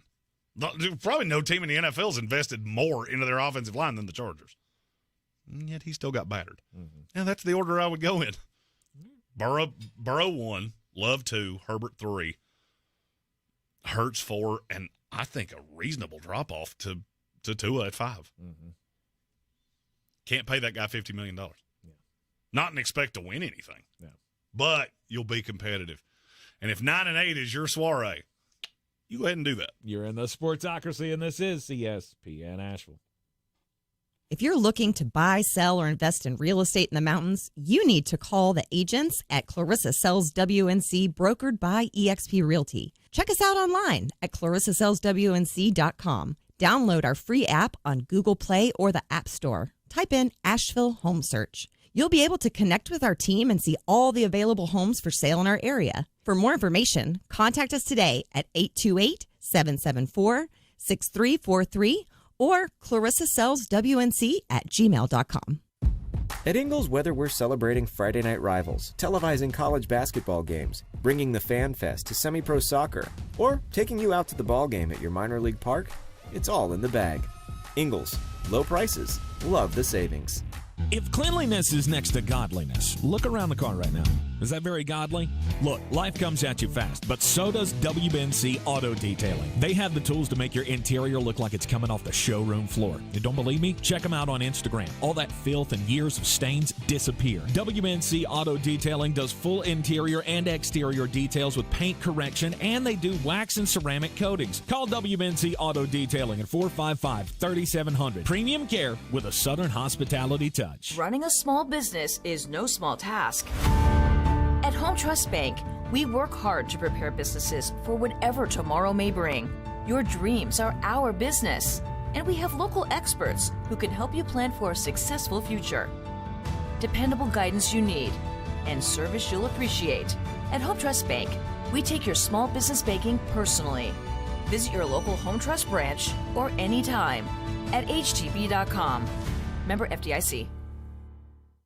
Wendy's breakfast 2 for $3 Biggie Bundles lets you choose your perfect duo from your fave 4, like a sausage or egg and cheese biscuit, small seasoned potatoes, or medium hot coffee.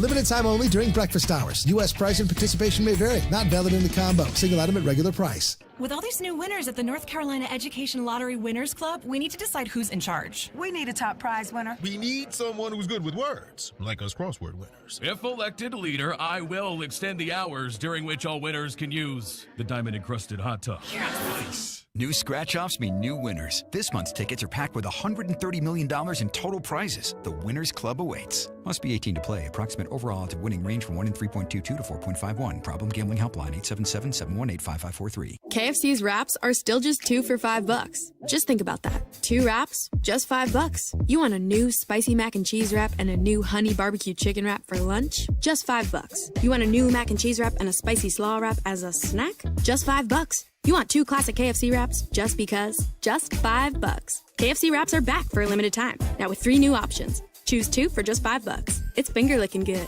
Prices and participation may vary. Prices higher in Alaska, Hawaii, and third-party ordering websites. Tax, tip, and fees extra.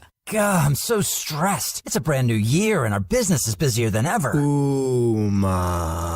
What is that? Meditation? I'm recommending the Ooma cloud phone system with auto attendant and more than 35 features. Ooma? Yep. Switching to Ooma is a cinch. Starts at $19.95 per month per user, plus taxes and fees. Ooma. Now you're feeling it. Visit Ooma.com. That's OOMA.com to learn more. Ooma. Smart communications for the smarter business. The Sportsocracy. We treat star athletes better because they're better people. That's not fair. Life isn't fair, kiddo. Get used to it. It is ESPN Asheville. You're in the Sportsocracy, the Democratic Republic of Sports. It is an Overreaction Monday. And not an overreaction that the only fair in life comes to your town once a year. Yeah. And it has Ferris wheels, funnel cakes, and clowns. Mm-hmm. And if you think life is fair, You're the latter.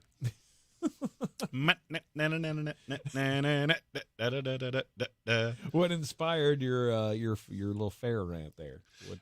Nothing specifically. Oh, okay.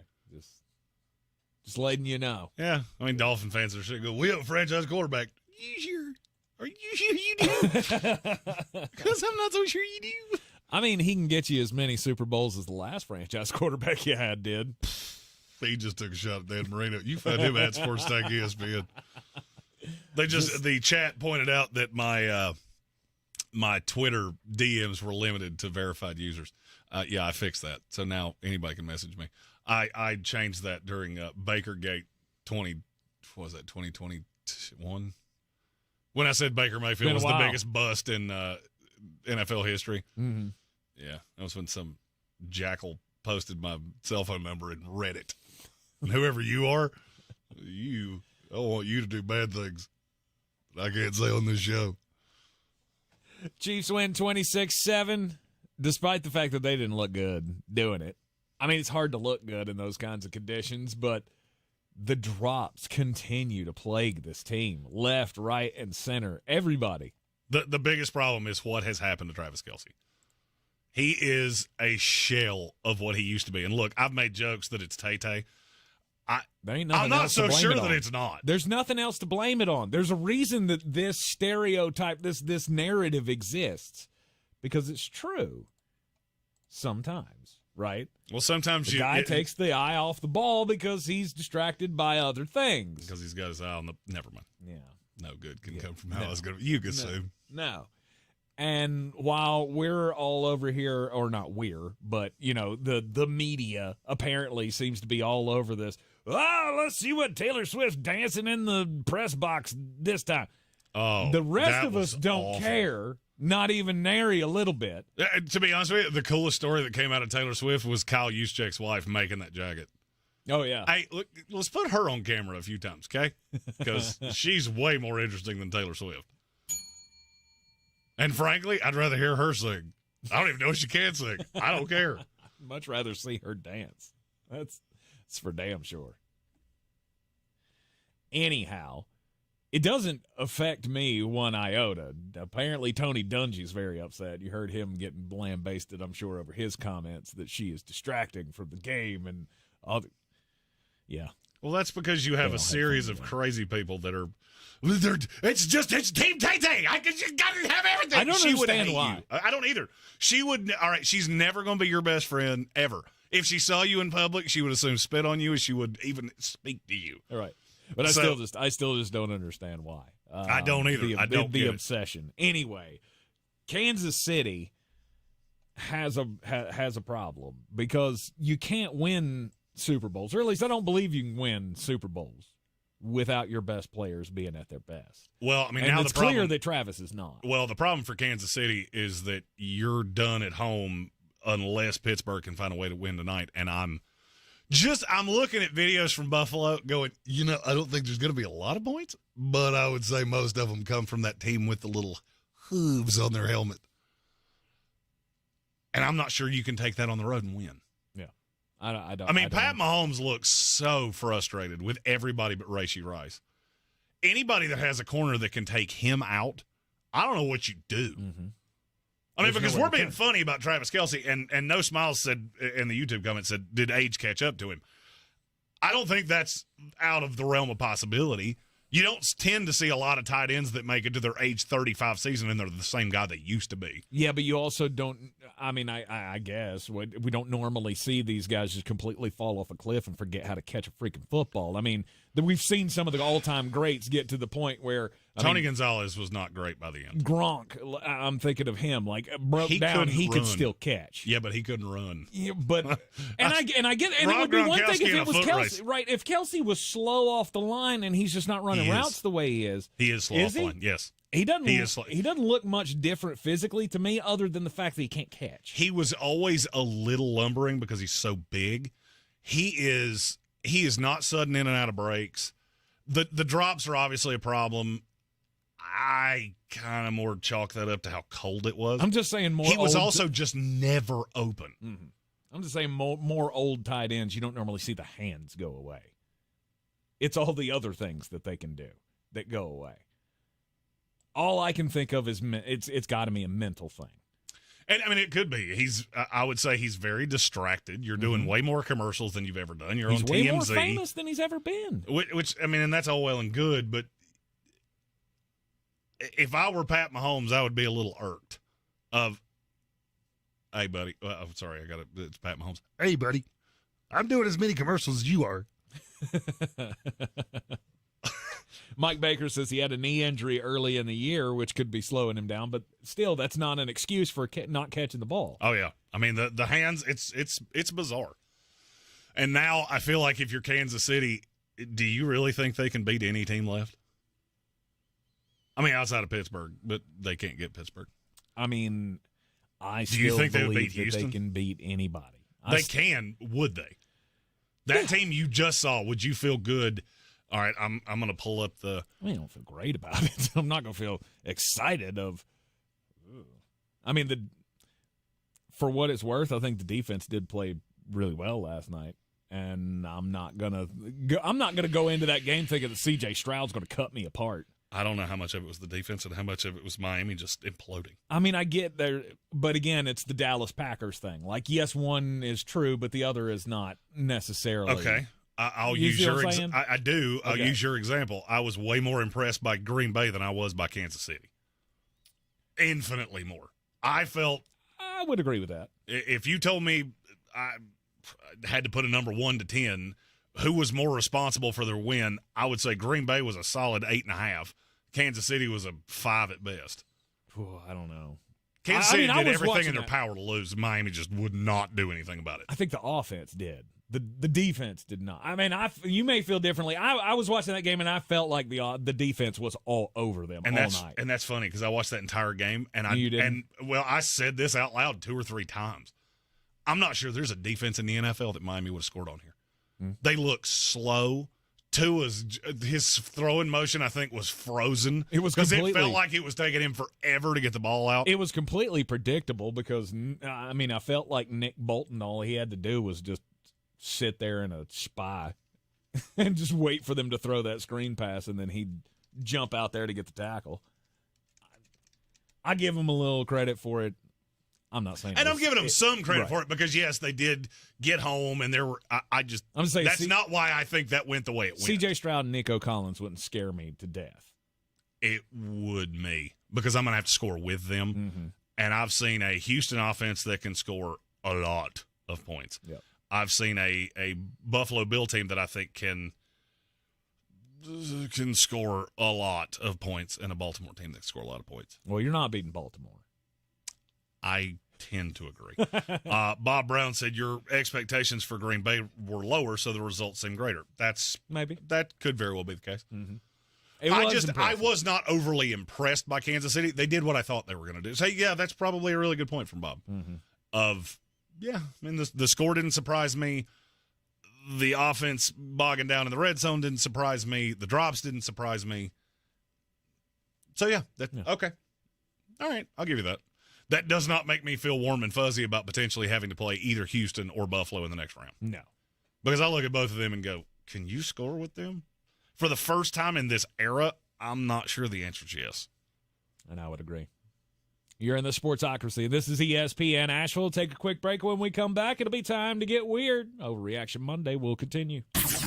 This is your Exergen Temporal Scanner weather forecast on ESPN Asheville. Expect some clouds this afternoon with a cold rain and a high near 41. That rain will eventually transition over to a mix of snow, sleet, and freezing rain at times overnight with a low down to 24. That could create some slick spots, especially on some of the bridges and overpasses. A little bit of light freezing rain to begin Tuesday, then a few breaks in the clouds through the afternoon with a high near 28 degrees. Partly cloudy tomorrow night, a low plunging to 9, and sunny but cold for Wednesday with a high close to 36 degrees. I'm Jeff Marr from the Weather Channel. This report is sponsored by Wendy's. Wendy's Breakfast 2 for $3 Biggie Bundles lets you choose your perfect duo from your fave 4, like a sausage or egg and cheese biscuit, small seasoned potatoes, or medium hot coffee. Limited time only during breakfast hours. U.S. price and participation may vary. Not valid in the combo. Single item at regular price. The free iHeartRadio app has over 100 commercial-free stations waiting for you right now. Like Alt 2K, a commercial-free look back to alternative from the 2000s. Just search Alt 2K and listen now on your free iHeartRadio app. iHeartRadio. Free never sounded so good. Aw, you know kids will be kids. Oh, I don't know why they're trying to make a big deal of it. It's just a harmless rite of passage. If she didn't want to be picked on, she shouldn't wear that thing on her head. If he's going to dress that way, he's just asking for the extra attention. It's just a stage. All kids face some bullying. They'll get over it. That girl, she just brings it on herself. I don't feel bad for her at all. It's just all kids get something. It's just a stage. It's just a harmless rite of passage. Don't validate. Eliminate.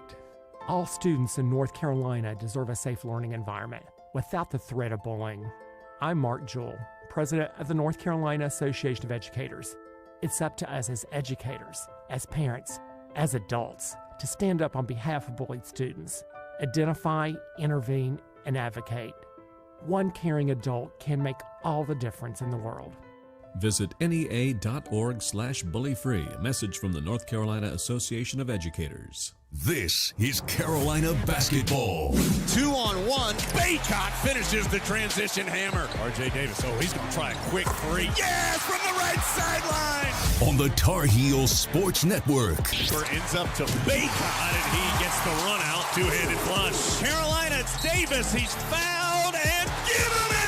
This is your radio home for the Tar Heels. Asheville's home for the Tar Heels is ESPN Asheville. Showtime Sports and Mountain Graphics have teamed up under new ownership by an Asheville native to better serve our community with the finest custom apparel and unique branded items at the best price. Showtime Sports and Mountain Graphics can customize whatever you, your team, business, or local group may need through high-quality screen printing, embroidery, and laser engraving right here in Asheville. Free personal delivery within Buncombe County and a reduced delivery fee anywhere in western North Carolina. Visit ShowtimeSportsAVL.com and MountainGraphicsAVL.com. Your one-stop custom apparel shops. If you're looking to buy, sell, or invest in real estate in the mountains, you need to call the agents at Clarissa Sells WNC, brokered by eXp Realty. Check us out online at ClarissaSellsWNC.com. And did I mention that Clarissa Sells WNC loves teachers? We love teachers so much, we're giving back 25% of our commission at closing. For more information, contact us today at 828-774-6343 or ClarissaSellsWNC@gmail.com. Did you know that Ingles sells more organics than any other store? Or that they run their own dairy? Or that they only serve USDA choice and prime meat? Did you know that they have more local craft beer than any place else? Or that they have Energy Smart stores? Or that they professionally slice and package imported cheese from Europe? Did you know about their giant international aisle, local farm partnerships, curbside pickup, wine department? Or that they donate 3,956 meals a day to local food banks? Well, now you do. It's all in the bag. Ingles, low prices, love the savings. On the weird scale, there's Vegas, there's Florida, and there's Asheville. Let's get weird, Asheville. Back in the Sportsocracy in the Ingles studio, Jeremy, do you know what a skid loader is? I'm trying to think of a joke here that I could say on FCC air. You can't. There's not one. I think that's what you did 2 minutes before our show one time. Yes. Old Puddin' Pants Spencer. Skid loader. It's like a little tiny bulldozer. Okay. Right? It's a machinery thing? Yeah, it's a You should have known. I don't know what that is. Yes. I'm not real sure I know the difference between a bulldozer and a bulldog. It's not a bulldozer. It doesn't have the big arm with the bucket on it, but it's just got like one of them little stubby buckets on the front of it. You know, it's a little compact thing. It's big to somebody. Yes. Size doesn't matter, as they say. Correct. And Samuel Take us that Payro, tattooed on his collarbone.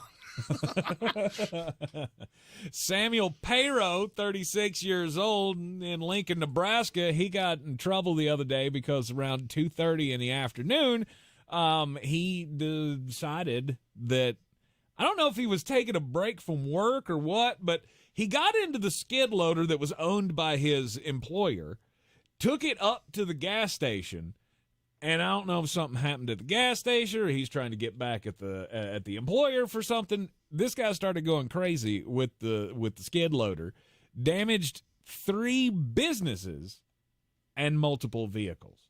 So not only did he hit vehicles with the thing, but he also apparently drove them through doors and whatnot. The cops were called to the gas station where he started hitting the vehicles. By the time they had gotten there, he was now moving on to the Home Depot nearby. When he got to the Home Depot, that's when the video cameras came out, and the viral video can now be seen of this guy in a skid loader just going FAFO scale on the police cruiser itself. Well, once the cop got out, obviously with a firearm drawn and said, "Get down," he got down. He was taken into custody. He's charged with several charges, but no mention of alcohol or drugs involved here. I'm just trying to figure out what makes you think, okay, so there's snow on the roads. Maybe you could convince the employer to let you take the little Bobcat up to the store to get some smokes. Don't want to take my truck. Roads are icy. But well, what happened with the rest of that? So what you're saying is that he was the definition of Flacco, round, and find out. Oh, see what I did there? Good for you. Talking about the Cleveland Browns. After my story, it's about Justin Waters and his wife, Mackenzie. Mm-hmm. He is a Dallas Cowboy fan. She is not. But they've been married for an extended period of time, and she decided that she was going to make a little game out of watching her husband watch the Dallas Cowboys. So she made a bingo card of the phrases that he uses during a game and made a series of TikToks about it, which have now garnered over 25 million views, excuse me. And the reason I want to tell this story is my wife could do this. Not sure it would be safe for public consumption because there would be some obscenities that you don't want to say on the ticky-tack. Would you be angry at your wife for doing this? Secretly videotaping me screaming during at the a game? Yes. I would too. Yes. I would too. It breaks the circle of trust. 100%. I think it should be in the marriage vows. You will not hold against me anything that I say while I'm watching the insert team here. Nope. My wife could just have me canceled if she ever did that while I'm playing Madden by myself. The things that I scream at the television. Oh, that's cute. Playing Madden by yourself, it makes you angry because you still can't beat the computer. They run the same things. I will teach you, young Padawan. I will teach you the ways. I would be incensed at this. Oh yeah, that's grounds for divorce. Now it was a lot of get him or quiet claps or why. What would yours be? What would be on your bingo card if you were watching that? I mean, because I think we know half of mine. Yeah. The phrase "Todd effing Bowles" would be uttered several times. Mine would have "Run the damn ball" and "Let them play, ref." "Let them play, ref" would probably be the star in the middle of the board. I think you get that one just because the game started. The phrase "How is that not PI?" Free space on the board for Jeremy. Me. Oh yeah. How's that not PI? How's that not PI? Actually, PI. And then he does the push thing. PI. How's that not PI? He says it about 18 times in one rant. Well, I also don't do it in that middle school girl effeminate voice that you just did for me. Oh, it gets pretty. That decibel level gets pretty high. That pitch gets pretty high sometimes. Yeah, we can take a poll over at the old village porch if you'd like. Let's go. No, also, that would be a lot. Let's go would also be a free space on the board. This is not a way to build a trusting relationship with your spouse. It is grounds for divorce, and he would get everything in the settlement if I were the judge. It is decided. It is decided.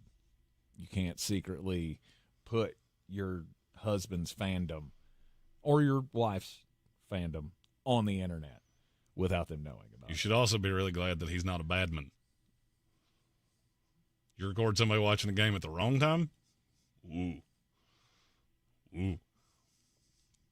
Houston Texans, 45-point performance against that historic Cleveland Brown defense. Now, I only said that for Stephen Tao. Yeah, that defense on the road. They don't pack that bad boy up well, do they? They it weren't too great. It were not too great. Greg Newsome and Ronnie Hickman. I'm just going to go ahead and tell you, you should be glad there's not a film Tuesday, because it weren't going to go your way under any circumstances. No. C.J. Stroud dealing as the Houston Texans embarrass the Cleveland Browns. And it's just another Browns are going brown, right? That defense let you down. And oh, lo and behold, Joe Flacco turning the ball over ain't going to win games unless your team's forcing the turnovers. Well, I mean, Flacco Seagulls was never going to nice. And they ran so far away. Yeah, it was bad. It was all. When he threw the second pick six, that's when I went, oh boy, we've officially gotten to the rage Madden quit of where Kevin Stefanski wants to throw his controller, say 3 obscenities, and just cut the PlayStation off. No doubt. But did it make you feel any kind of way about Cleveland? That team was killed. And they lost two offensive linemen in this game. As soon as they lost Batonio and the left tackle, it was just let the good times roll for D'Amico Ryans. And he sent blitz after blitz after blitz, just knowing what was going to happen. I can get home at will. That's what they did. Yeah. And Cleveland had no answers, offensively speaking. All right, so let me ask you 2 questions about Cleveland, and then we'll talk about what is, to me, the much more interesting portion of this. Do you think Cleveland would have represented themselves better with Deshaun Watson? Yes. I'm not so sure I agree with you. I'm not so sure there is as huge of a difference between the two of them right now. I tried to give Deshaun Watson the benefit of the doubt. I've seen you be an elite quarterback. I just don't. I don't feel like you just forgot how to play football. This year did nothing to make me feel better about him. No. It was a tough year. Because as soon as he started playing well, the injury came. And it was a very small window. I was about to say. Was that lucky? I feel like you're using playing well very liberally right there. I mean, that was Bernie Sanders liberally that you just used playing well. Yeah. Do you have any faith that what percentage of what you saw in Houston do you think he can still get back to? Look, can Flacco be your backup? 65 at best. I heard a lot of 70. that talk that you should bring Flacco back. Okay. I mean, I can tell you from experience, he was on our roster for 3 years. I never saw anything out of him that made me go, yeah. No, it was a fun story while it lasted. My wife is a smart enough football fan to know that. She walked into the room, and it was already, out of hand. And she goes, oh, poor Joe. Like, she knew. Like, she saw this for what this was, and I think everybody else should as well. This was one last shot, one shining moment, if you will, for Joe Flacco to show something at the end of his career. Man, you like that one shining moment reference. This is not going to be a long-term thing. He's not going to come back and be a starter for somebody next year. Here's what makes me nervous. If I'm a Cleveland fan going into next year, here's what I'm scared of. Joe Flacco had 500 more yards, 6 more touchdowns in one less game than Deshaun Watson. That would terrify me. You should. Because you're paying high-level, big-boy money to an NFL quarterback that did not show that. He didn't even average 200 yards a game. I mean, that's a tremendous step up that I'm asking for out of Deshaun Watson. The defense is good enough. I do not know why the on-the-road splits were so much worse. I don't really have a good explanation for that because it doesn't make a ton of sense. But it became so easy for Bobby Slowick and the offensive staff of the Houston Texans to manipulate them. There was a deep pass, and I'm trying to remember now who it was to. I want to say it was to Nico Collins, where they got Greg Newsome on the outside, and I just watched the replay 2 or 3 times going, I don't know what you could have done differently there. I mean, you got a guy you spent a first-round pick on, and he's just getting obliterated on the outside because he can only play in the slot. And that's kind of where I'm at with Cleveland is, yeah, the defense was good. I almost feel like those home road splits are because they played so many games at home early. And then you caught those games late, and the defense had atrophied. Mm-hmm. I didn't want to really admit it, and I'll be honest with you, I was wrong on that. I thought the talent on the defense was still so good that the Flacco high-flying thing where he's coming out throwing for 330 yards a game, you're just putting the defense on the field more. Yeah. But what covered it up was the turnovers. Yes. It was the turn, and when you didn't get the turnovers, guess what? You couldn't score points. And you picked a bad day to have a bad day. I hate to lean on the same old damn cliche, but it got out of hand in a hurry, and from there, it was just like gave up. Andreas Pinckney in the YouTube chat said Watson ain't that guy anymore, and the Texans won this trade by a mile. I think you can officially say the Texans won this trade by a mile. I would agree. There's no doubt about it now. I mean, because now I look at Houston and go, is there any team in the NFL that you feel better about over the next 10 years than Houston? Nah, it's close. To who? I would say. For me, it's Houston and Green Bay. Oh. Green Bay's the youngest team in the NFL. They're the youngest team in NFL history to make it into the playoffs. No team's ever had more production from young receivers than Green Bay. Right. And the only one even close this year was Houston. Both have a young quarterback. Now, could they flame out the way that Jacksonville did? Absolutely. That's the thing that scares me. That's the thing. Well, that you scares can't me project that. No, but I need consistency. I want to see some consistency before I start putting you in those categories. No, there's a lot of hope. Absolutely. Biggest thing that would scare me about Houston would be the great possibility that your offensive coordinator is going to be gone. I think that's a given. I do too, and I'm not sure it's not in your division. I'm not sure he doesn't end up in Tennessee. Because that's the one that makes the most sense with it. There, Washington. Because he was in Washington. By the way, one day when you're bored, go back and revisit that Washington staff from like 2015. Everybody talks about the high side with LaFleur and Shanahan and McVay. Bobby Sloak was on that. He was on that staff too. Mm-hmm. You know what role he held? He was on the defensive side. He was a linebackers coach. Yeah, I think I heard them talking about that last night. He just went and spent years as a linebackers coach, and then all of a sudden Shanahan was like, hey, now it's time to come do offense. Hey, do this. Yeah. You can do this too. Well, he wanted to do offense, and they told him you'll learn more.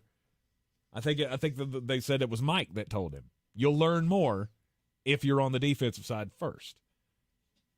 And then they brought him along, and now he's going to be a head coach in this league next year. I agree. After what you saw in that game, I don't see how he doesn't get a job. No, he's taking the whatever job Dan Quinn just, pooped his pants and lost. Thank you for saying that. Exactly. I don't know. I don't know that I see him in. I don't know that I see him in Seattle. No, I'm just saying whatever spot that opened up and ensured that Bobby Slowick's going to get a head coaching job in the carousel of things. But you don't really seem to be giving Houston much of a shot to win another game. I really don't. I really don't know that you can do this against Buffalo or you can do this against Kansas City. I don't. Well, there's a line that I know you've heard me say a lot, which is you're too young and too dumb to even know what you don't know. No doubt. That's kind of where I'm at with Houston. Mm-hmm. This team has nothing to lose. You're not supposed to be here. You were supposed to be eliminated from playoff contention with 5 weeks left in the regular season. Yep. Now you've gotten a win at home. I don't think there's a team in the NFL that can play faster or looser. And I don't want to play them. I have no desire to play the Houston Texans. Now that they won. If the Baltimore Ravens were being really honest right now, they would kill to get Pittsburgh in that first game in Baltimore. I don't want to go up against that. Mm-hmm. They can shoot out with me. I've already done this. And I caught a way different version of this team than what we've got right now. Right. They're scary. They would scare me to death. But I just don't know that they can win. It's one of those things where you are the youngest team, right? I'm not gonna believe that you can go in and beat an Andy Reid on the road. This is what you're gonna have to do. Can you go on the road and play up in Buffalo? Outside, where it's going to be cold next week. Buffalo, it ain't going to be a snowstorm again, but It might be. You don't know. And Buffalo, you never know. I think it snows up there as often as it rains here. I was watching yesterday, and there was a woman in Iowa talking about how this was the second snowstorm she'd been through in a week. So you never know what the weather's gonna hold for you. I'm glad we don't go through that here. I hate snow. Oh, I want it so bad. Tank was whining that our snowstorm petered out. It stinks. No, like it. It doesn't. It does. See, because we're adults and we have to work and things. And I really don't want to drive on frozen roads, which I'll go ahead and tell you. You check the weather here. If it snowed here, you rest assured you ain't going to see Jeremy that day. He doesn't come outside when it's I'm a house so cat. bitter cold. I'm a house cat. I'll sit in front of the fireplace and just purr. No, I got all excited because they were saying with the snowstorm coming through, right, that we were going to get some, and then it started out of it's going to be significant. And now it's down to you might get 1 to 3 inches, and if you actually look at the little map, it's not going to get really cold enough to do anything. Good. Before the storm leaves. And I don't like it. I want snow. I want just some 4 to 5 inches of snow that melts. It's pretty for a day, and then it melts away, and then we can all go about our business, and I'll be good for another 4 years. We hadn't had it in a while. Just saying. Starting to forget what snow feels like.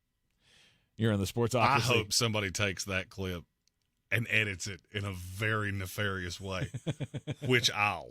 If anybody can bid it for me, I can have just so much fun by omitting a word here and there and changing everything about what he just said. It was the ESPN Asheville. We'll be right back. We're back counting down to kickoff. Let's look at today's 3 keys to premium pre-gaming with Beast Unleashed, presented by Monster Brewing. Number 1, beat the heat. Unleash the beast with bold, familiar flavors, 0 caffeine and 0 sugar. Number 2, running the option. There's 4 to choose from. White Haze, Peach Perfect, Scary Berries, and my personal favorite, Mean Green. And number 3, at 6% ABV, Max Protect. Always drink responsibly, and you must be 21 or over. Beast Unleashed, available at your local retailer.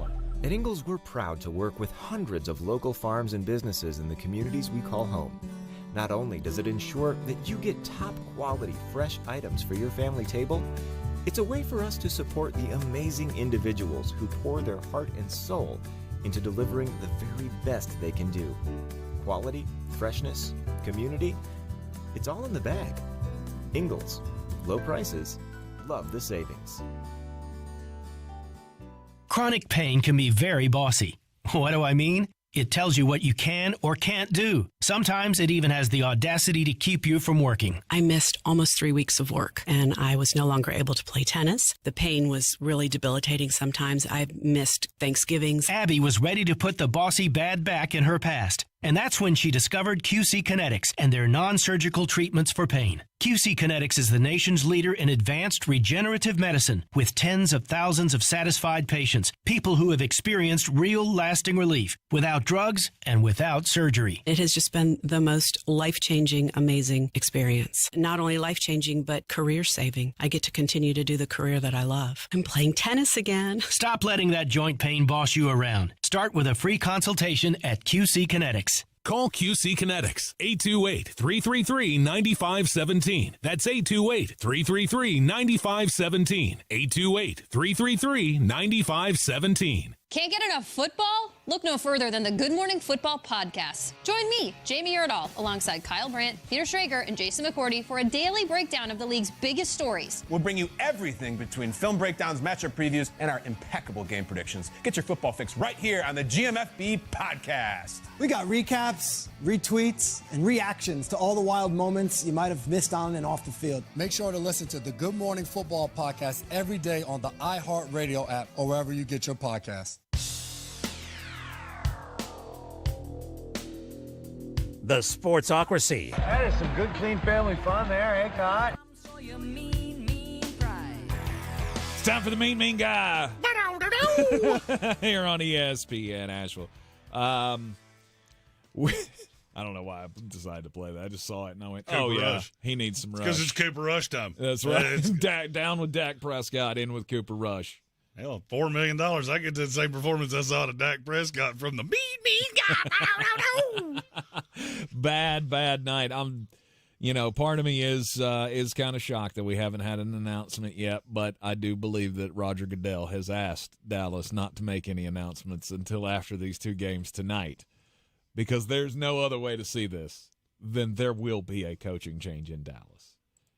And all I hope is that it's Bill Belichick, so we can see 2 millionaires, 1 billionaire, in a full-on slap fight for the duration of his tenure in Dallas. I love how it just jumped immediately. 60 minutes, right? From the kick of that game to the end of that game, it went from, we're going to win the Super Bowl to how much can we pay Jim Harbaugh?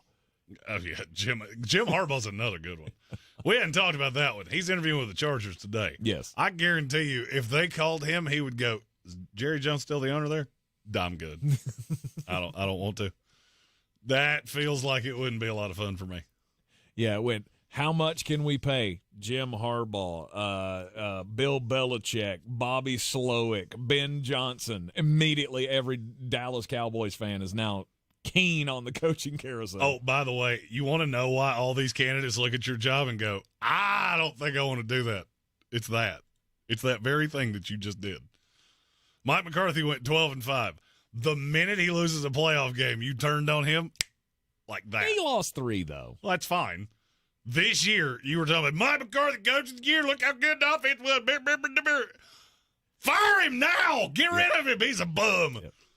Yeah, that's why people with options look at the Cowboys and go, I think I'm good. You're in the Sportsocracy, and this is ESPN Asheville. This is your Exergen Temporal Scanner weather forecast on ESPN Asheville. Expect some clouds this afternoon with a cold rain and a high near 41. That rain will eventually transition over to a mix of snow, sleet, and freezing rain at times overnight with a low down to 24. That could create some slick spots, especially on some of the bridges and overpasses. A little bit of light freezing rain to begin Tuesday, then a few breaks in the clouds through the afternoon with a high near 28 degrees. Partly cloudy tomorrow night, a low plunging to 9, and sunny but cold for Wednesday with a high close to 36 degrees. I'm Jeff Marr from the Weather Channel. Hey, it's Mark Starling from First News on 570, and I've been going to Summit Dental in Asheville with Dr. Chad Reinhardt for years.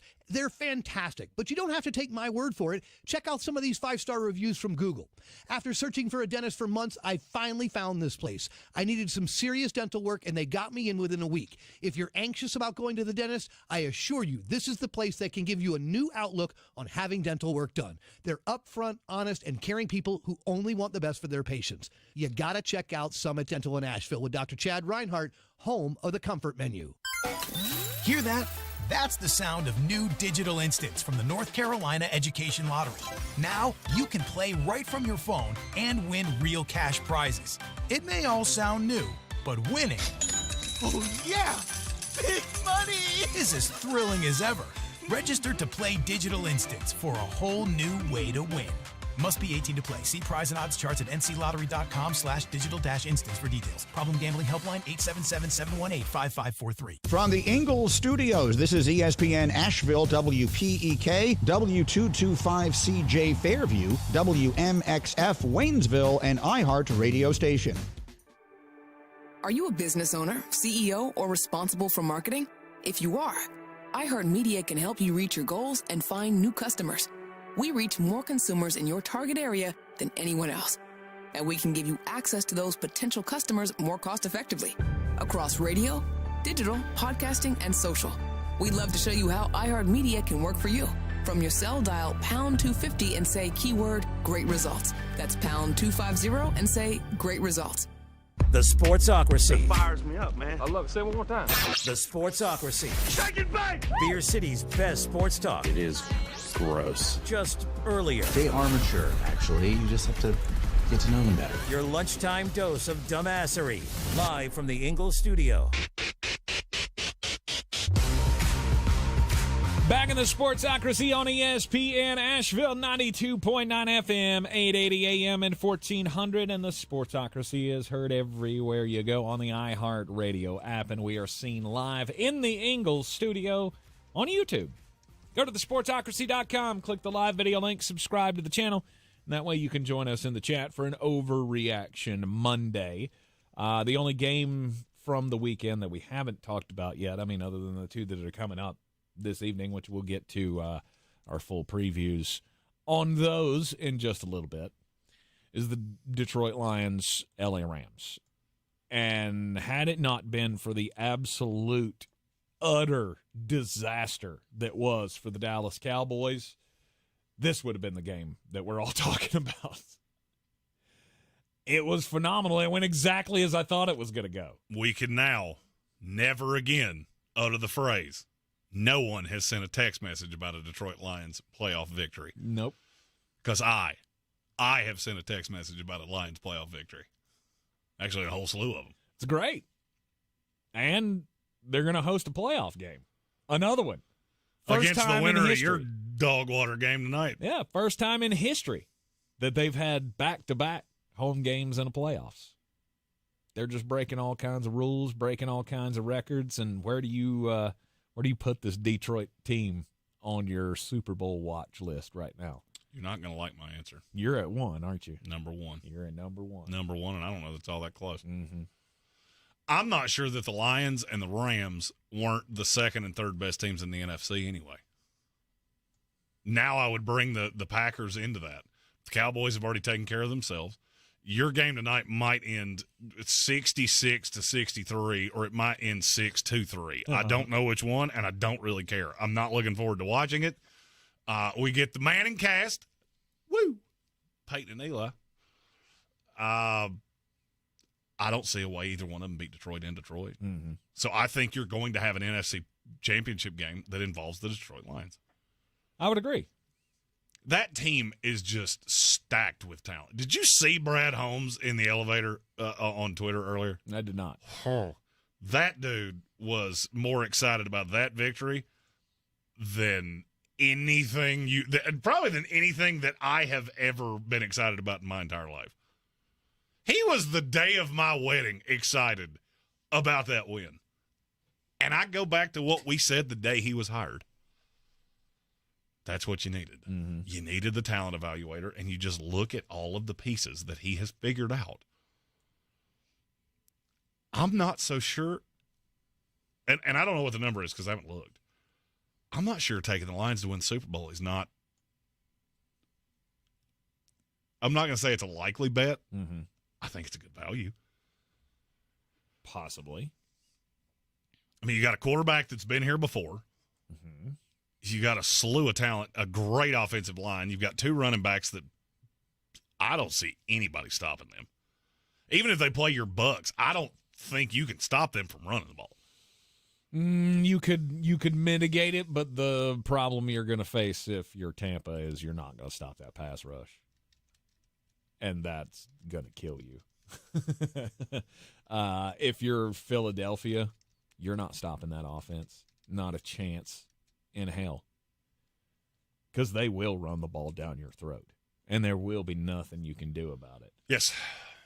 So either way, Detroit's going in, should be as a heavy favorite to win this next game at home over whoever comes out tonight. I would say they will be a 5.5-point favorite over Philly. I would say they would be an 8.5 to 9-point favorite over Tampa Bay. You have to mitigate it a little bit with Philadelphia because you've seen they're good, and their good is really, really good. Mm-hmm. Tampa Bay doesn't have good. You have hey, we can score points. Cool. Jared Goff will throw for 5 jillion yards against you. Yes. And it's going to take miracle plays to be able to mitigate that, but we'll talk about that in just a little bit. By the way, if I had the rest of my life to explain it to you, I will never understand how 31 GMs looked at Amon-Ra St. Brown in college and didn't go, yeah, I need that dude. Mm-hmm. It's kind of crazy because he just pays off week after week after week. No one can guard him. He's going to get open. And as long as he's got a competent quarterback, I mean, he's going to be at worst, the 4th best receiver in this league. I would agree. I mean, when Jamar Chase and Justin Jefferson are healthy, that's about where he slots in. And he damn sure makes a case for number 1 or number 2 this year. He's phenomenal. Sam Laporta stepping up to play, I mean, which he was nowhere near 100%. It just meant so much to Detroit. It was so obvious how much it meant. And I go back to the first drive of the game. All right, they get the ball, drive down the field, And when they're on the 1 yard line, that place was borderline silent. The second they broke the goal line, did you notice watching the game that they had to take the levels down because it was so damn loud in there that you wouldn't have been able to hear Chris Collinsworth and Mike Tirico? That place was a powder keg, and it's going to be louder next week. I swear to you, I believe that. I think it will be louder next week than it was this week. Yep. Detroit is really on to something here. With this team, the way it is constructed, I don't think you can win a Super Bowl right now.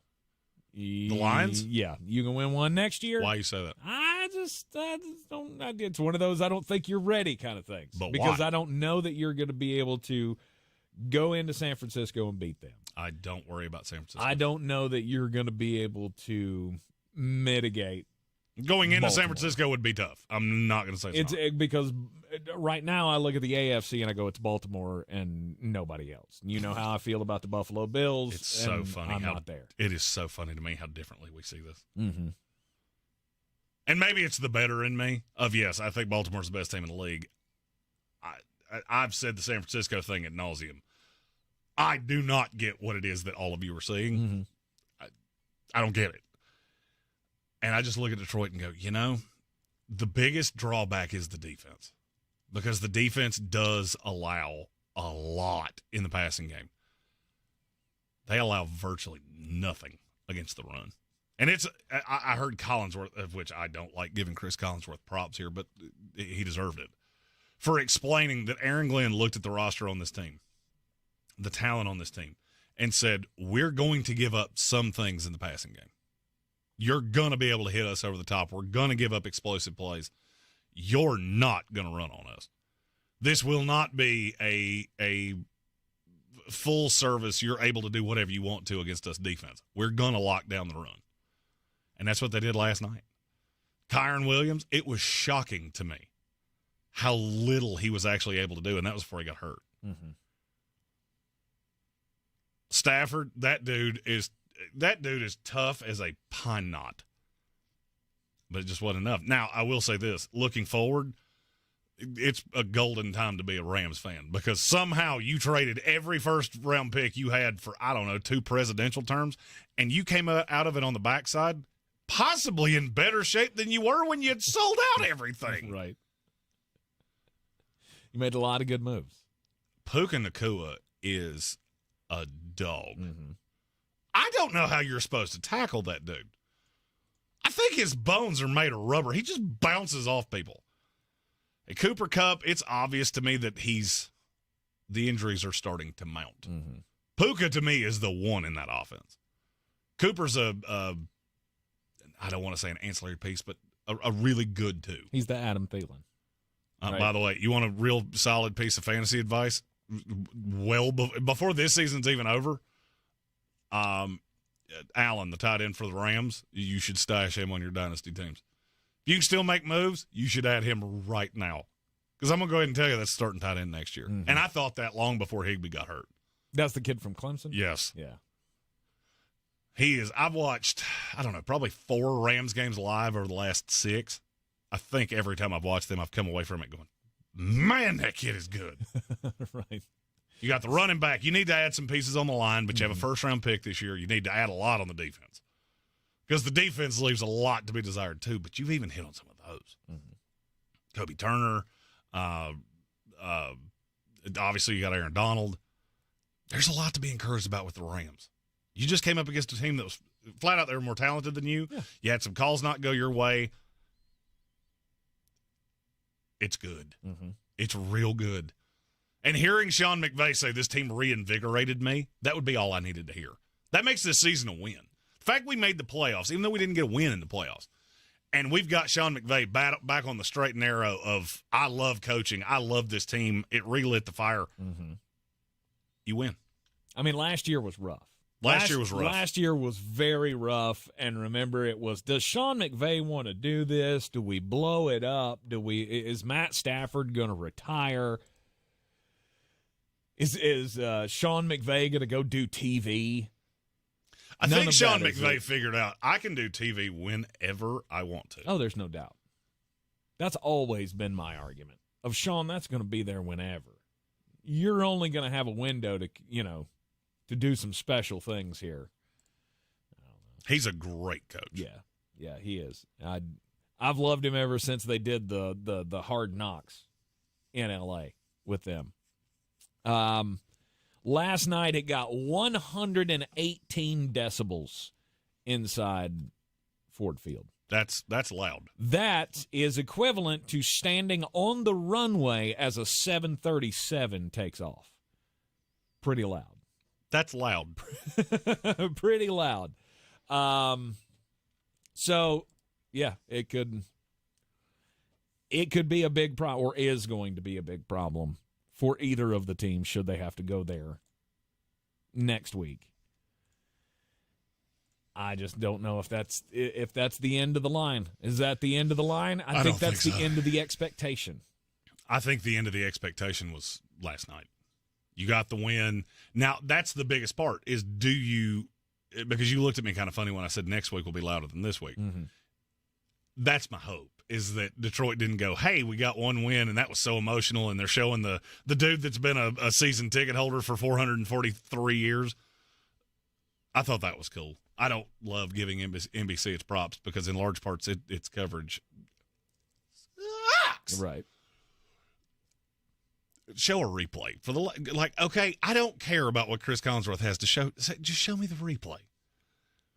Anyway, I hope they have the same hype for next week. I don't think there's any doubt. I don't either. I think it's going to grow as long as there are games, right? You put them in a national, or you put them in the NFC Championship game on the road. That'll be the best you've ever seen Detroit Lions fans travel. I mean, what? And this is just me. Because now as a fan of the team, it becomes whatever it takes, right? Maybe you've rubbed off on me with the Disney fairy tale.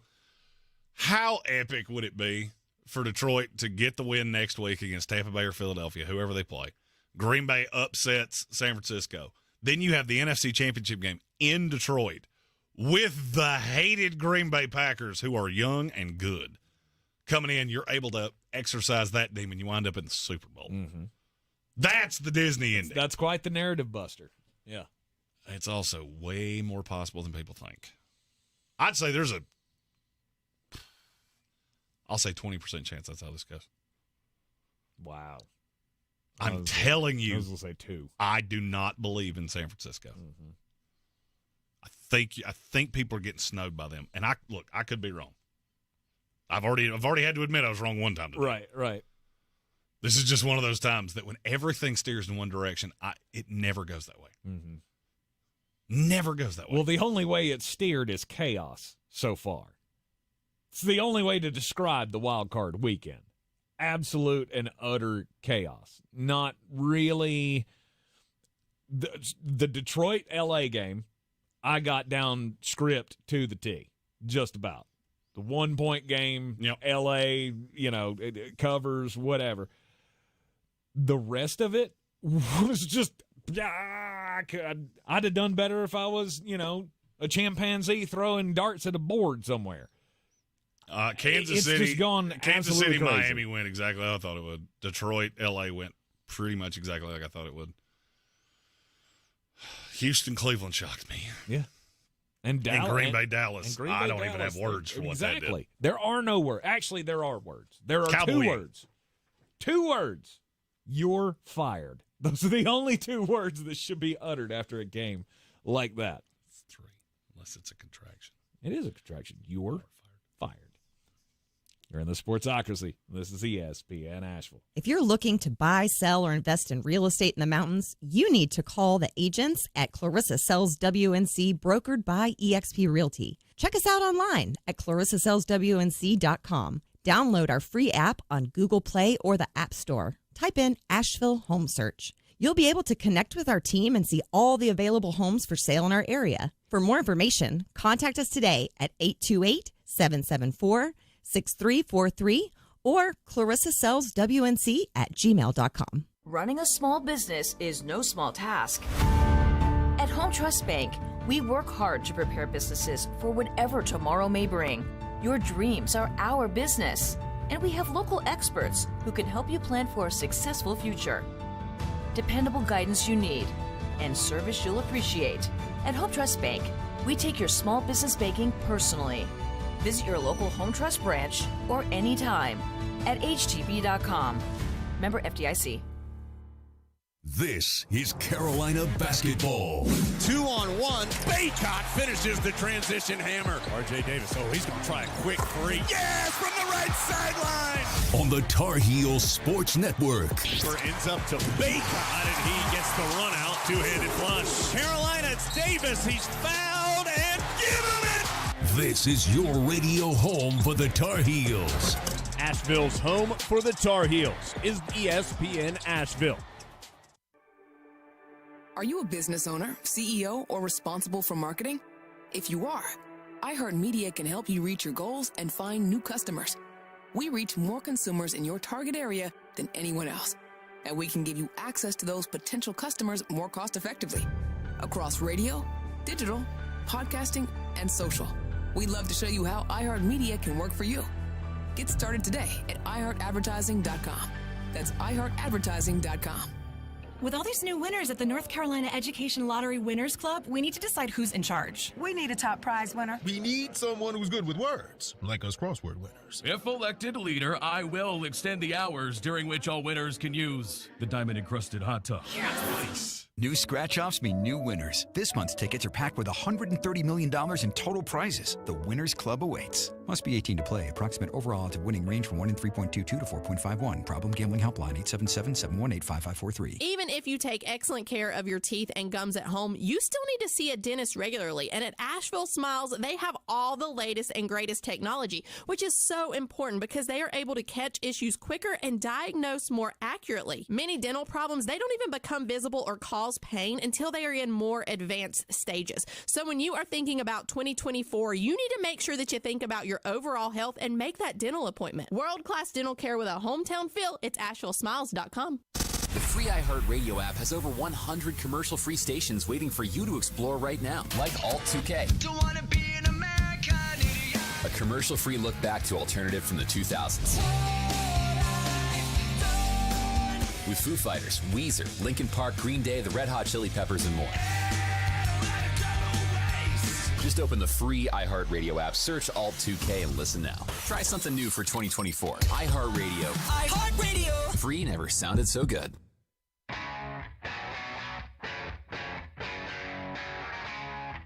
The Sportsocracy. Pull up your pants, take off the bra, and be a man. It's that kind of weather outside in Buffalo where you're like, hey, you ain't got a hair if you don't get naked and run across that field right there. That's what Buffalo. If you haven't seen the videos from the shovelers in Buffalo, oof. By the way, I feel like I have to say this. Our buddy Josh Michael from Star 104.3 was posting on social medias that Kansas City, Miami should have been postponed if Buffalo and Pittsburgh was. And now I would be remiss if I didn't point out what I said to that was, you don't realize that you've actually pushed yourself into a real conundrum here for exactly the reason that I said. Because now you should be postponing it again, but you can't. This game has to be played today. This game should have been moved out of Buffalo on Friday. And people said, oh, lake effect snow, it's unpredictable. It ain't that unpredictable. No, because we talked about this being a blizzard on Friday. Yeah, it wasn't that unpredictable. We knew something like this could happen. We knew it was going to be bad. I don't know that we knew it was going to be quite this bad. I asked the question on Friday. Do you not remember that? I asked the question, are they going to move this game? So we knew, right? We knew this was coming. And, you know, look, I don't feel one should have – Kansas City should not have been postponed. Buffalo, agree. Yes, there was at least if you're going to have it in the same stadium, right? I'm not saying they shouldn't have moved it somewhere else. I could get on board with that. The only problem is obviously Buffalo doesn't want to do that. Well, I have a conspiracy theory that with the new Bill Stadium being built, having a second game in 2 years moved out for weather is a bad look, and that's the reason it wasn't moved out, because the new Bill Stadium doesn't have a roof either. Right. So. Which I'm not gonna lie to you, I don't really understand. Home field advantage. Yeah, I get. I'm talking about from the NFL standpoint. This is the second time you've had to move a make game. No, I can do whatever I want to. I'm the league. The Shield can do whatever they want to. And if they had said, if you're building another stadium, it's going to have a damn roof on it, it would have had a roof on it. They just didn't do that because, yeah, it is fun to watch the snow globe games. The problem is that this leads to a whole mess of travel issues. It does. Having to move the game last year to Detroit was a major issue, but we made it work, right? Moving off the game one day, did it really affect anything? I mean, yes, it's going to affect the prep time for the next game. I would be really annoyed if I was Baltimore. Just because of the prep time? You're not letting me know, or you're letting me know a day late who I would have been playing? Well, and then they're playing on Saturday.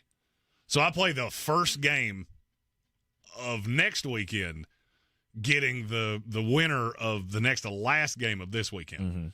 See, Tampa Bay, Philadelphia, we were guaranteed to know who was going to be playing where. That's the beauty of having a 4-5 game last. That's the reason you had one on Monday. Because once all the other games play out, I know where the winner's going. Because if the Rams had won, then you're guaranteed that the 4 or 5 is a better seed than that. So I know where they go. Conversely, same thing with the Lions.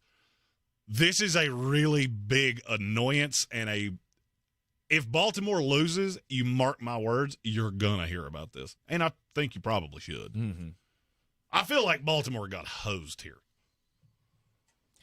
How did Baltimore get hosed when Buffalo's the one that's going to have to play? Or Pittsburgh? Either one. I mean, right? Like, okay, so you didn't get the heads up. I'm not saying they didn't. Play it short. I'm not saying they didn't. Okay, Baltimore is the 1 seed.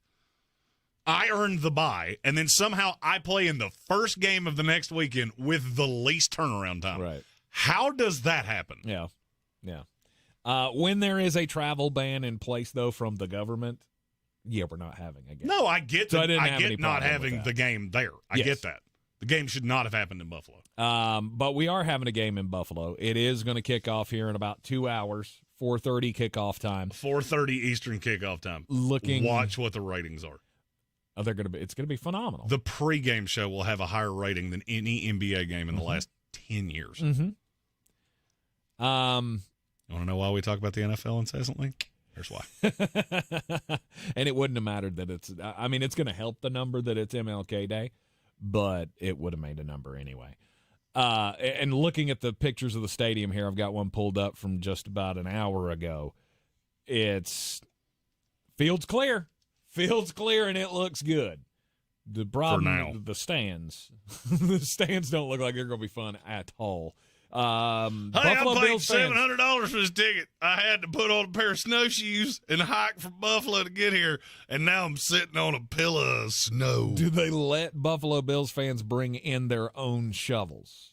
Because I remember years ago they were digging out from a snowstorm. And remember, they were hiring people. They were giving away tickets, I think, for the playoff game if you came and helped shovel snow. That's what they did this time. Well, it looks like they still got a whole lot of work to do because I can barely see any seats. And that's a problem with 2 hours to go. Or I guess this would have been 3 hours to go before kickoff time. I love snow games. I love snow games. I love seeing the fans out there like they were in the Kansas City game. I would never do that in a million years. What, go shovel snow? Go to a football game, and it's below 20 degrees. Well, I mean, here's the thing. I think we figured this out. Buffalo Bill fans are crazy people. Oh, yeah. These people are out of their minds. Well, Chiefs fans, too. Yeah, I didn't see as many Chief fans that were just chugging domestic lights out of boots, shirtless, in a snowstorm. They were there. It's the entire crowd in Buffalo. I was going to say, I saw a lot of frozen beer pictures from that game. I saw it. Oh, yeah. Paid $20 for a beer, and then, bow! Oh, it popped right in my hand. Shoot. Oh, she exploded. Oh, shoot. The video of the woman taking the bottle of water out of the fridge. Did you see that one? No. She takes it out of the fridge in the little stadium market or whatever, and when she brings it out and closes the door, the bottle just immediately, outside of the bottle, immediately froze. You can watch it freeze down the bottle. That's how cold it was outside. You took it out of the fridge, and it immediately froze. Do you have any? Does the weather being worse than we thought change anything for you, Buffalo? No, Pittsburgh? this is Buffalo 100,000%. I don't expect anything out of Pittsburgh. I don't expect that the defense is going to have anything in store for Buffalo. I think they roll. I would say this is 13-0. I don't see a lot of points. I think this will be close for way longer. And yes, there are times that the effect of snow is overplayed. I'm not so sure this is going to be one of those times, because you've already knocked off the schedule, which is going to lead to a little bit of clunky anyway. I mean, just remember those Tuesday night games that we had during Rona times. Do you remember how bad some of the play was in those games? There's a reason for that. I'm a creature of habit. You take me out of my habit, especially when you did it the day before the game. I could see this being close for way longer than it should be. Yeah, I could also see Pittsburgh covering this number. Really? I could. Buffalo doesn't tend to cover big numbers. Is it still at 10? It was. It is, yeah. Still at 10. I'd say it was when I looked before the show. I don't see a path that Pittsburgh wins this game, though. I don't either. Like I said, I don't expect they're going to bring anything for Buffalo that Buffalo hasn't seen. I just don't think they're very good. I think they're one-dimensional. You add the snow element into this, it puts everything on Najee Harris. It puts everything on Jaylen Warren. And for me, with Jaylen Warren, it almost neutralizes him because of what we saw in Kansas City. The secondary has the talent and the capability. Obviously, I mean, I think anybody has the capability to turn Josh Allen over. So, I mean, that's the path for keeping this close, is you're going to get a couple of big plays from the defense, and then maybe they can keep you in it, but that's your only hope. I don't see the offense being the catalyst for a win here. I don't either. I just don't see a path to – I don't see a path that you can get Mason Rudolph on script, and that being enough for Pittsburgh to come in here and get a win on the road. I mean, I wouldn't like that in the clearest of weather. I do think that the weather mitigates Buffalo's advantage a little bit. But it's just not enough. A Buffalo Bills loss here would be right in line with everything that's happened so far. Jack in our YouTube comments asked if we think Buffalo's success in the playoffs determines Ken Dorsey's future. I think Ken Dorsey's getting another shot. I don't know if it's this year. I could easily see him being a quarterback coach for a year. But, I mean, just think of how bad Joe Brady was in Carolina. Didn't take him long to bounce back. I mean, it took a while. A year. He was quarterback in Buffalo for a year plus, a little over a year. Okay. I was thinking that was 2 years, but okay. 7 weeks into his second season in Buffalo. And I could see Ken Dorsey taking the exact same path. Right. Some of the people I've talked to around the league, they don't think this was as much Ken Dorsey's fault as public narrative seems to be. I can't follow the logic on that per se, but I've heard it multiple times. It's a hell of a coincidence if it didn't, right? It just seems weird that one guy takes over play calling and everything got better. How's it not the other guy's fault that things were bad? It's kind of a causation there that I can't square in my head without further explanation. The way it was explained to me is schematically Ken Dorsey didn't really follow what the talent gave you. Okay. And Joe Brady has come in and done that. If you found a team that better fit Dorsey's ideal plan, then maybe it would. And the team I keep hearing is the Chicago Bears. Which, you want to talk about a hire that would get universally panned? That's one of them. We fired Luke Getsy for Ken Dorsey. Oh, boy.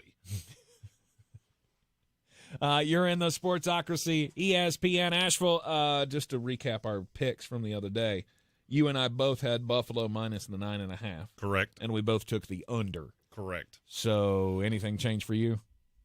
What is no, Bob? No, nothing's changed for me either. We will talk about Monday Night Football coming back from the break after, of course, we give you the most important message of the day. We got the Philadelphia Eagles, Tampa Bay Buccaneers, 8:15 tonight. We'll make the picks after this.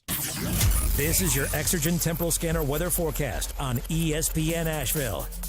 Expect some clouds this afternoon with a cold rain and a high near 41. That rain will eventually transition over to a mix of snow, sleet, and freezing rain at times overnight with a low down to 24. That could create some slick spots, especially on some of the bridges and overpasses. A little bit of light freezing rain to begin Tuesday, then a few breaks in the clouds through the afternoon with a high near 28 degrees. Partly cloudy tomorrow night, a low plunging to 9, and sunny but cold for Wednesday with a high close to 36 degrees. I'm Jeff Marr from the Weather Channel. This report is sponsored by Wendy's. Wendy's Breakfast 2 for $3 Biggie Bundles lets you choose your perfect duo from your fave 4, like a sausage or egg and cheese biscuit, small seasoned potatoes, or medium hot coffee.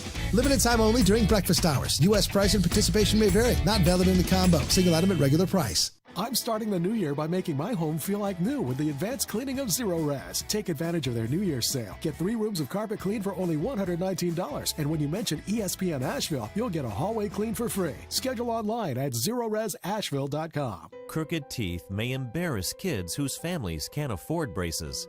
And trying to fix their teeth themselves can make things worse. Luckily, there's Donated Orthodontic Services, a program from the American Association of Orthodontists. For children and teens who qualify and are matched with a volunteer orthodontist, treatment can be life-changing and help them smile with confidence. Learn more at aaoinfo.org. Win $1,000 in inflation compensation. I just won $1,000. And kick your new year into high gear. What? No way. I try every day. That's great. Happening now. Brought to you by PSG. PSG Traffic Services exists to save lives by providing safe work zones and to provide all your traffic needs. PSG is hiring team members. Excellent pay and benefits. Call 910-821-1720 or visit psgtrafficservices.com.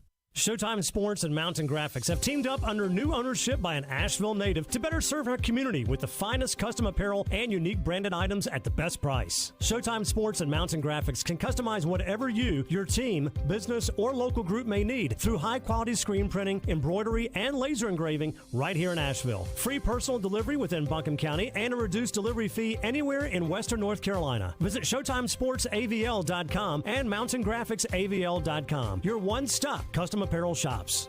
Running a small business is no small task. At Home Trust Bank, we work hard to prepare businesses for whatever tomorrow may bring. Your dreams are our business, and we have local experts who can help you plan for a successful future. Dependable guidance you need and service you'll appreciate. At Home Trust Bank, we take your small business banking personally. Visit your local Home Trust branch or anytime at htb.com. Member FDIC. The best season of the year is here. Tailgate season. Monster Brewing presents this season's MVP. The Beast Unleashed. With 4 bold, familiar flavors. With 0 caffeine and 0 sugar. Beast Unleashed is your new pregame ritual. With white haze, mean green, peach perfect, and scary berries, there's a flavor for every fan. The Beast Unleashed. 6% alcohol by volume. Unleashed responsibly. Must be 21 or over. Beast Unleashed. Available at your local retailer. On the weird scale, there's Vegas, there's Florida, and there's Asheville. Let's get weird, Asheville. We can get weird. We can do crimes. We can do all the things here in the Sportsocracy. It's time for the most important message of the day. 2 years. Outside. Weird. Crimes. Yeah. Most important message of the day. 6 months. 12 o'clock. 1 o'clock. 2 o'clock. It's not going to happen. Gotta get a big board that just says we're on air from 12 to 3. You just keep waiting. And these 3 segments happen at the bottom of these 3 hours. You do. You do. It's over there. Like, oh, yeah, I do have one of those, don't I? Oh, it's right there. Yeah, it's on the wall. It does not matter. I should write it bigger. Perhaps you should. The most important message of the day, Jeremy Green. Don't do crimes!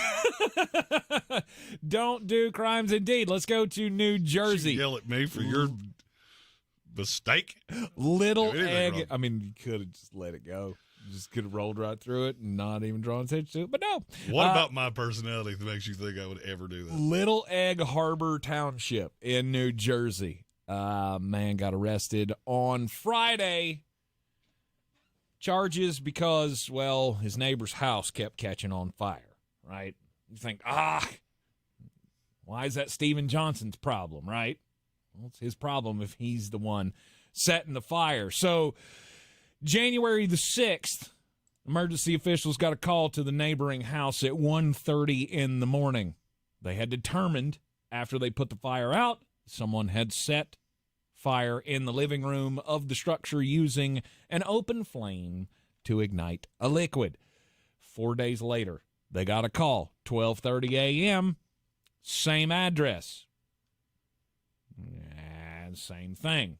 This time it was in a shed on the property, started by somebody pouring a flammable liquid and then igniting it with an open flame. And then Friday, last time, 1 a.m., another call, same address.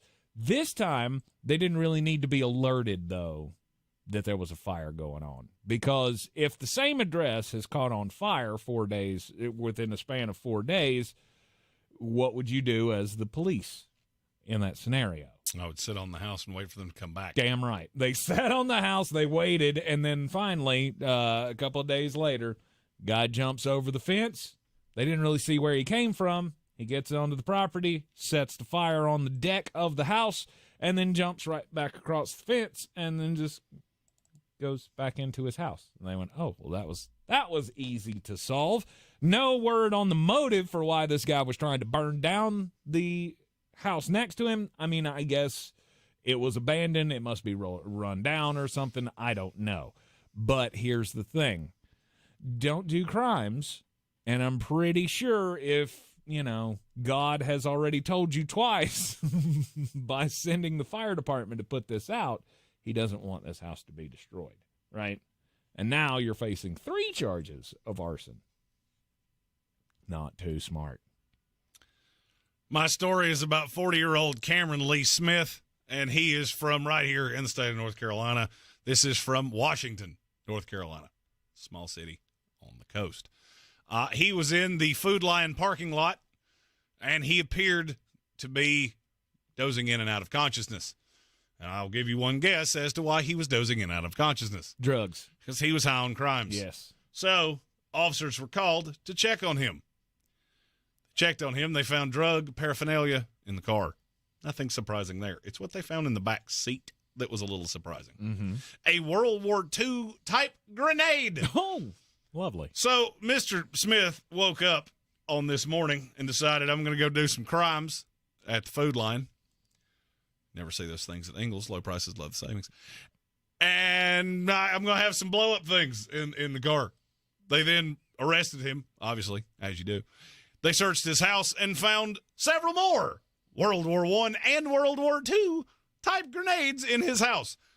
Here's my question. How is that easy to get a hold of?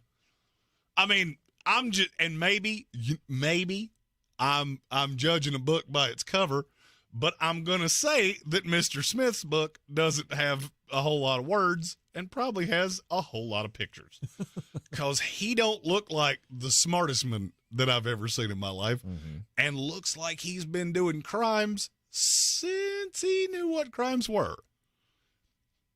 How's that guy have a slew of grenades?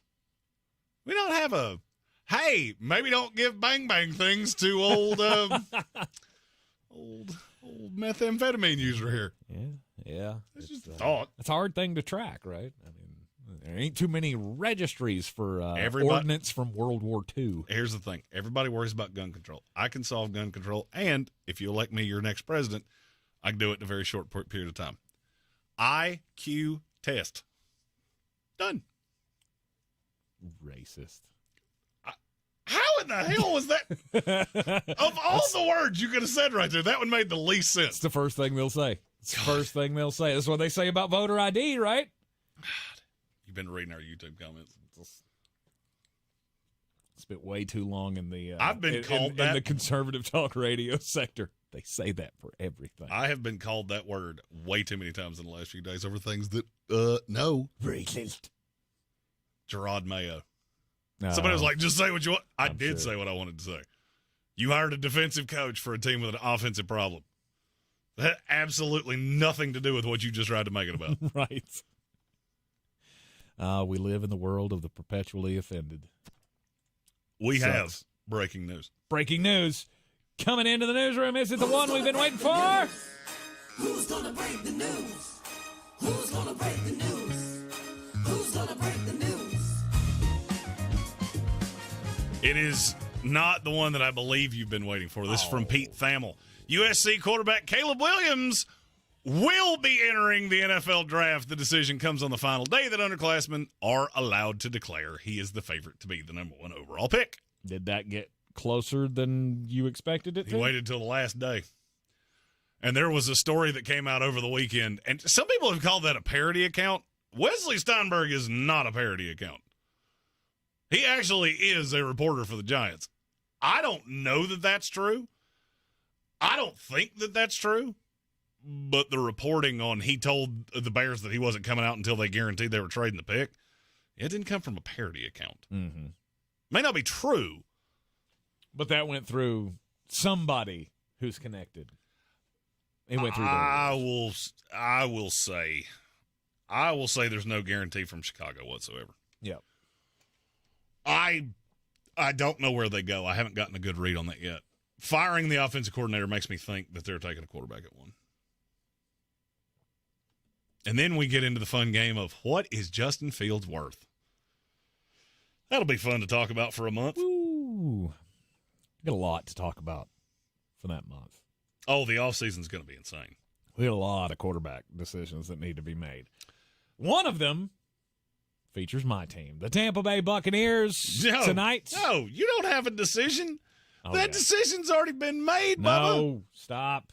It's already been made. I don't want it. I don't want it. Again, for the 11th time. We don't care what you want. They did not ask you. Tampa Bay Buccaneers and the Philadelphia Eagles tonight from Raymond James Stadium, 8:15 kickoff. You know, we had been saying forever that it's just whoever wins this NFC South division, they're going to get to host a playoff game and just get scattered, smothered, and covered. And that narrative has changed quite a bit. Yeah, it has changed, but I'm not so sure that it should have.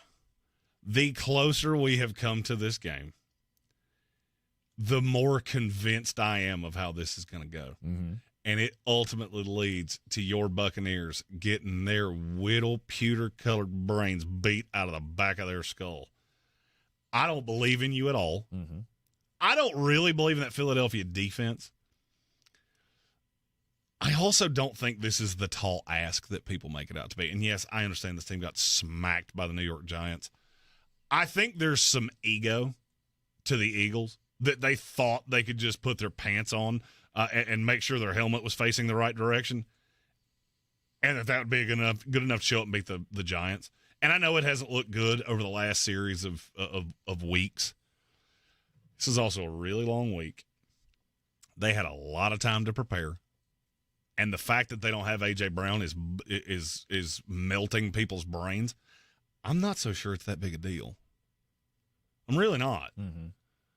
Because I don't think it matters what receiver is put out there for Philadelphia. They're going to cook you like a sausage around a campfire. Put that bad boy in that cast iron and watch her go. Because your defense is awful. Not good. They're not good. You can still stop the run, but you can't stop the pass. I mean, and for me, if I were a Tampa Bay fan, this was just me being as honest as I can be, my hope would be that Baker Mayfield comes out here and absolutely melts down tonight. Because that might give you enough pause for cause to not give him some stupid deal. Mm-hmm. That's been my hope from the start. I don't know that you're not too far down that rabbit hole. I don't. Because I don't know what the alternative is. I don't think you are that far down the rabbit hole. You made the playoffs with, honestly, probably the worst coaching staff in the NFL. Yeah, that's kind of the point, though. Like, this is just it's just not been good. No, and there's no reason to always expect that there is hope for the future. But you always fall into, and it only happens with your team, which is what makes it so maddening for me, because you're smarter than this with the other 31 teams. Mm-hmm. Is your GM does your GM have 1 foot in the grave and 1 foot on a banana peel? Yes. Yes. Does your coaching staff have 1 foot in the grave, 1 foot on a banana peel? Yes. Yes. Are they the two making this decision? Yes. Yeah. Do you have any hope for anything that is going to make you more competitive next year than Baker Mayfield? No, that's the answer to the question. I don't know. Tell me what it is. I'll wait. I'm on my 5th mock draft. I've yet to figure out a way that you get anything better than the 5th quarterback. Because I'll be honest with you, J.J. McCarthy announced his intentions to enter the draft over the weekend. I don't think he's going to be there for you. He may not make it to us, yeah. I don't see a path that he does. Whether he should or not, that's a whole different story. Mm-hmm. But I can see a path that you pick, as it sits right now, you pick, 20? Something like that. You that. can't pick any higher than, or any, whichever way you want to go with that. Your pick can't be any better than 20, if I remember correctly. I think that's right. I don't see a path that any of those quarterbacks are there. Mm-hmm. I also don't see a path that any of them are better for 1 year. But this is the problem with hanging on to these guys that are fighting for their lives. Oh, I get it. They don't care what happens to you 2 years from now. They made the playoffs, which was a stay of execution for all of them. Well, they're looking at that division going, well, the Saints are in cap hell. The Panthers are 2 years away, easily. Falcons don't have a coach or a quarterback. We just lather up and do this all over again. Mm-hmm. And here's where the leverage comes in. I don't think Baker's taking a 1-year deal. I don't think he's taking a 2-year deal. I don't think he's taking a 3-year deal. I will go test my value because there's enough teams that need quarterbacks. Somebody is desperate enough. Mm-hmm. And I can't imagine you're using the franchise tag on him. No. I can't see it. I don't think you have that bullet in your gun. No. There's not. That means that the only thing that saves you is he has to come out, and I'm talking what Dak Prescott did yesterday, you have to make him look like Joe Montana. Or you're doing this.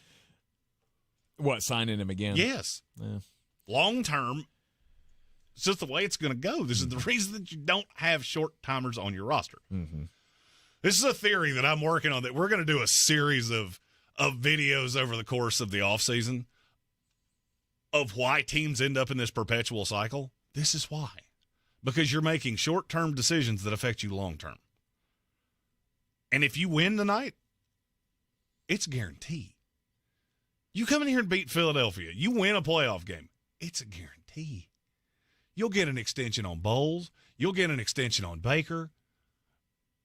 I still think Mike Evans is going to look around and go, nah, dog. No. I'm good. Not a chance. I'm good. I'm going to go hang out with Pat Mahomes because, see, he can actually hit me. Right. I mean, Baker hasn't done a bad job this year. Right at replacement level. Flat out has not done a bad job. The problem is he's not a guy that's going to win you anything. And I think that's the point that they have to realize. That front office has to realize it's not getting any better than this. This is the best it's ever going to get. You can hope for a 9-8 season, maybe win the division, maybe get to the playoffs, hopefully get a falling, reduced team, and maybe get a win. But you're going no further than that. Correct. And that, my friends, is not worth $40 million a year. Nope. I hope to God they don't. I feel pretty confident that, yeah, if everybody stays, they will. Now, but that's also on the ownership of you got to realize this is not going anywhere. Correct. Fire them now, all of them. But they don't. But they won't. But they don't. But they don't. Now, the Glazer family has shown you over the course of 25 years on this team, clueless. Mm-hmm. Now tonight, I expect plenty of turnovers generated by that Tampa Bay defense. I do not trust Philadelphia anymore. I did not see that coming. You didn't see that coming? I do. I feel like the Bucs are going in here. They are the team that has nothing to lose. That entire team is there's something, something in the water, that defense is going to come out and that they will not let them down, I don't think. I mean, obviously, the Philadelphia Eagles are going to be able to get theirs on the offensive side, but it will not be because of the defense that they lose. Does that make sense? It'll still be respectable. Philadelphia will still score enough. I still think Philadelphia wins, but I think the defense is going to make it look better. The problem is the offense. You have not seen the offense be good in 3 weeks. They were absolutely horrendous against the god-awful Carolina Panthers. Could not score a touchdown, and Baker's hurt. And what do we know about Baker Mayfield when he's hurt? He doesn't perform. He doesn't put up he doesn't put up efficiency numbers. No, I guess that's why I'm stuck on a lot of turnovers. Neither one of these teams force a lot of turnovers. Tampa Bay's middle of the NFL. Philadelphia's one of the worst in the NFL. Mm-hmm. To me, this comes down to one thing. Who can actually step up and be the best player on the field? How many guys do you actually see that can do that offensively for either of these teams? Jalen Hurts, to me, is a no doubt. Yep. DeAndre Swift is a no doubt. Yep. Devontae Smith is a no doubt. Yep. Dallas Goedert is a no doubt. Mm-hmm. Just depends on how you defend them. Mm-hmm. I'm struggling to find one for Tampa Bay. Mike's the only one you have. I don't know, because I feel like James Bradbury is such a good matchup for him. In spite of how bad he has been, I was going to say, James Bradbury has been bad with shifty receivers. Mike Evans has not been the type of player that's given him headaches. This is exactly the guy that if I'm Philadelphia, that's who I wanted Bradbury on. Mm-hmm. Because I don't want him on the Amon-Ra St. Brown type guy. Now, that's been Darius Slay's role. That leads me to the one guy that I do see for Tampa Bay, and that's Chris Godwin.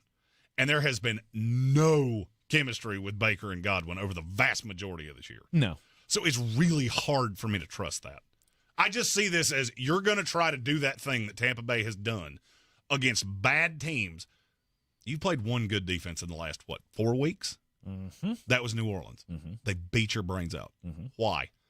Because they figured out exactly what any other competent defensive team would have figured out. Outside of dumping the ball off to Rachaad White, you have nothing. You can take some cheap shots to Mike Evans because he is just that good, but if I can shut him down, you really don't worry me.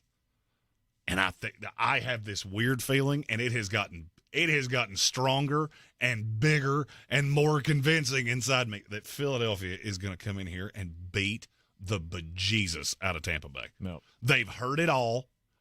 Because I do think they like Sirianni. Whether they should or not, that's up for debate. I think this is we got to come out here and shut the detractors up.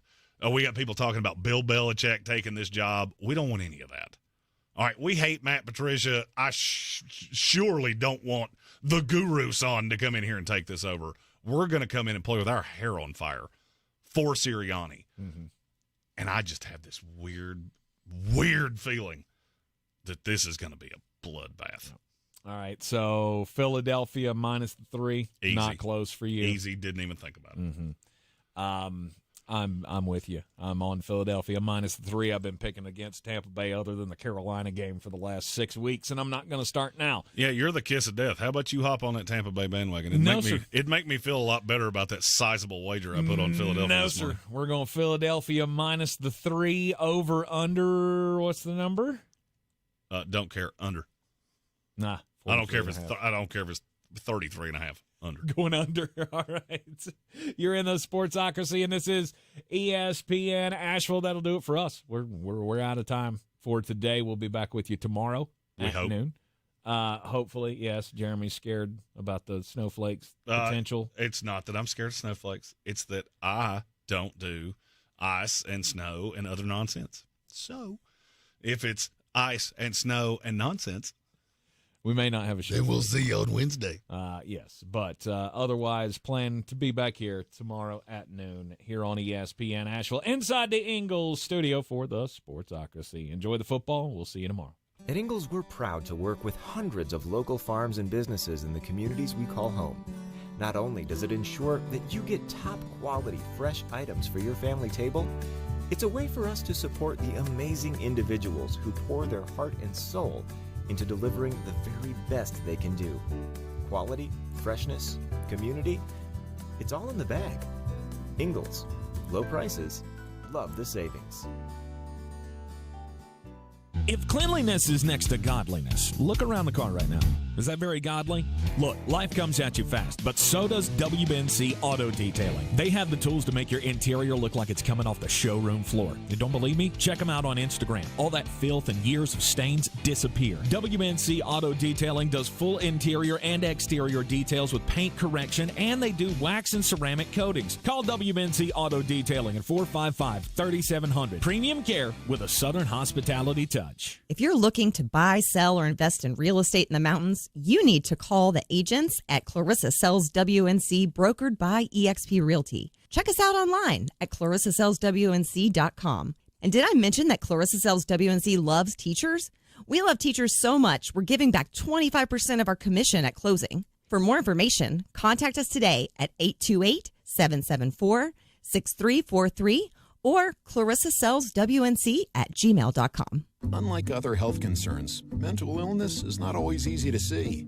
Depression won't show up on an eye chart, and you won't find PTSD by looking at a thermometer. Sorting out a mental health concern takes professional diagnosis and treatment. Anxiety won't just go away under a bandage. If you or a loved one has a mental health concern, call 1-800-662-HELP for free and confidential information and treatment referral. Learn more at samhsa.gov/support.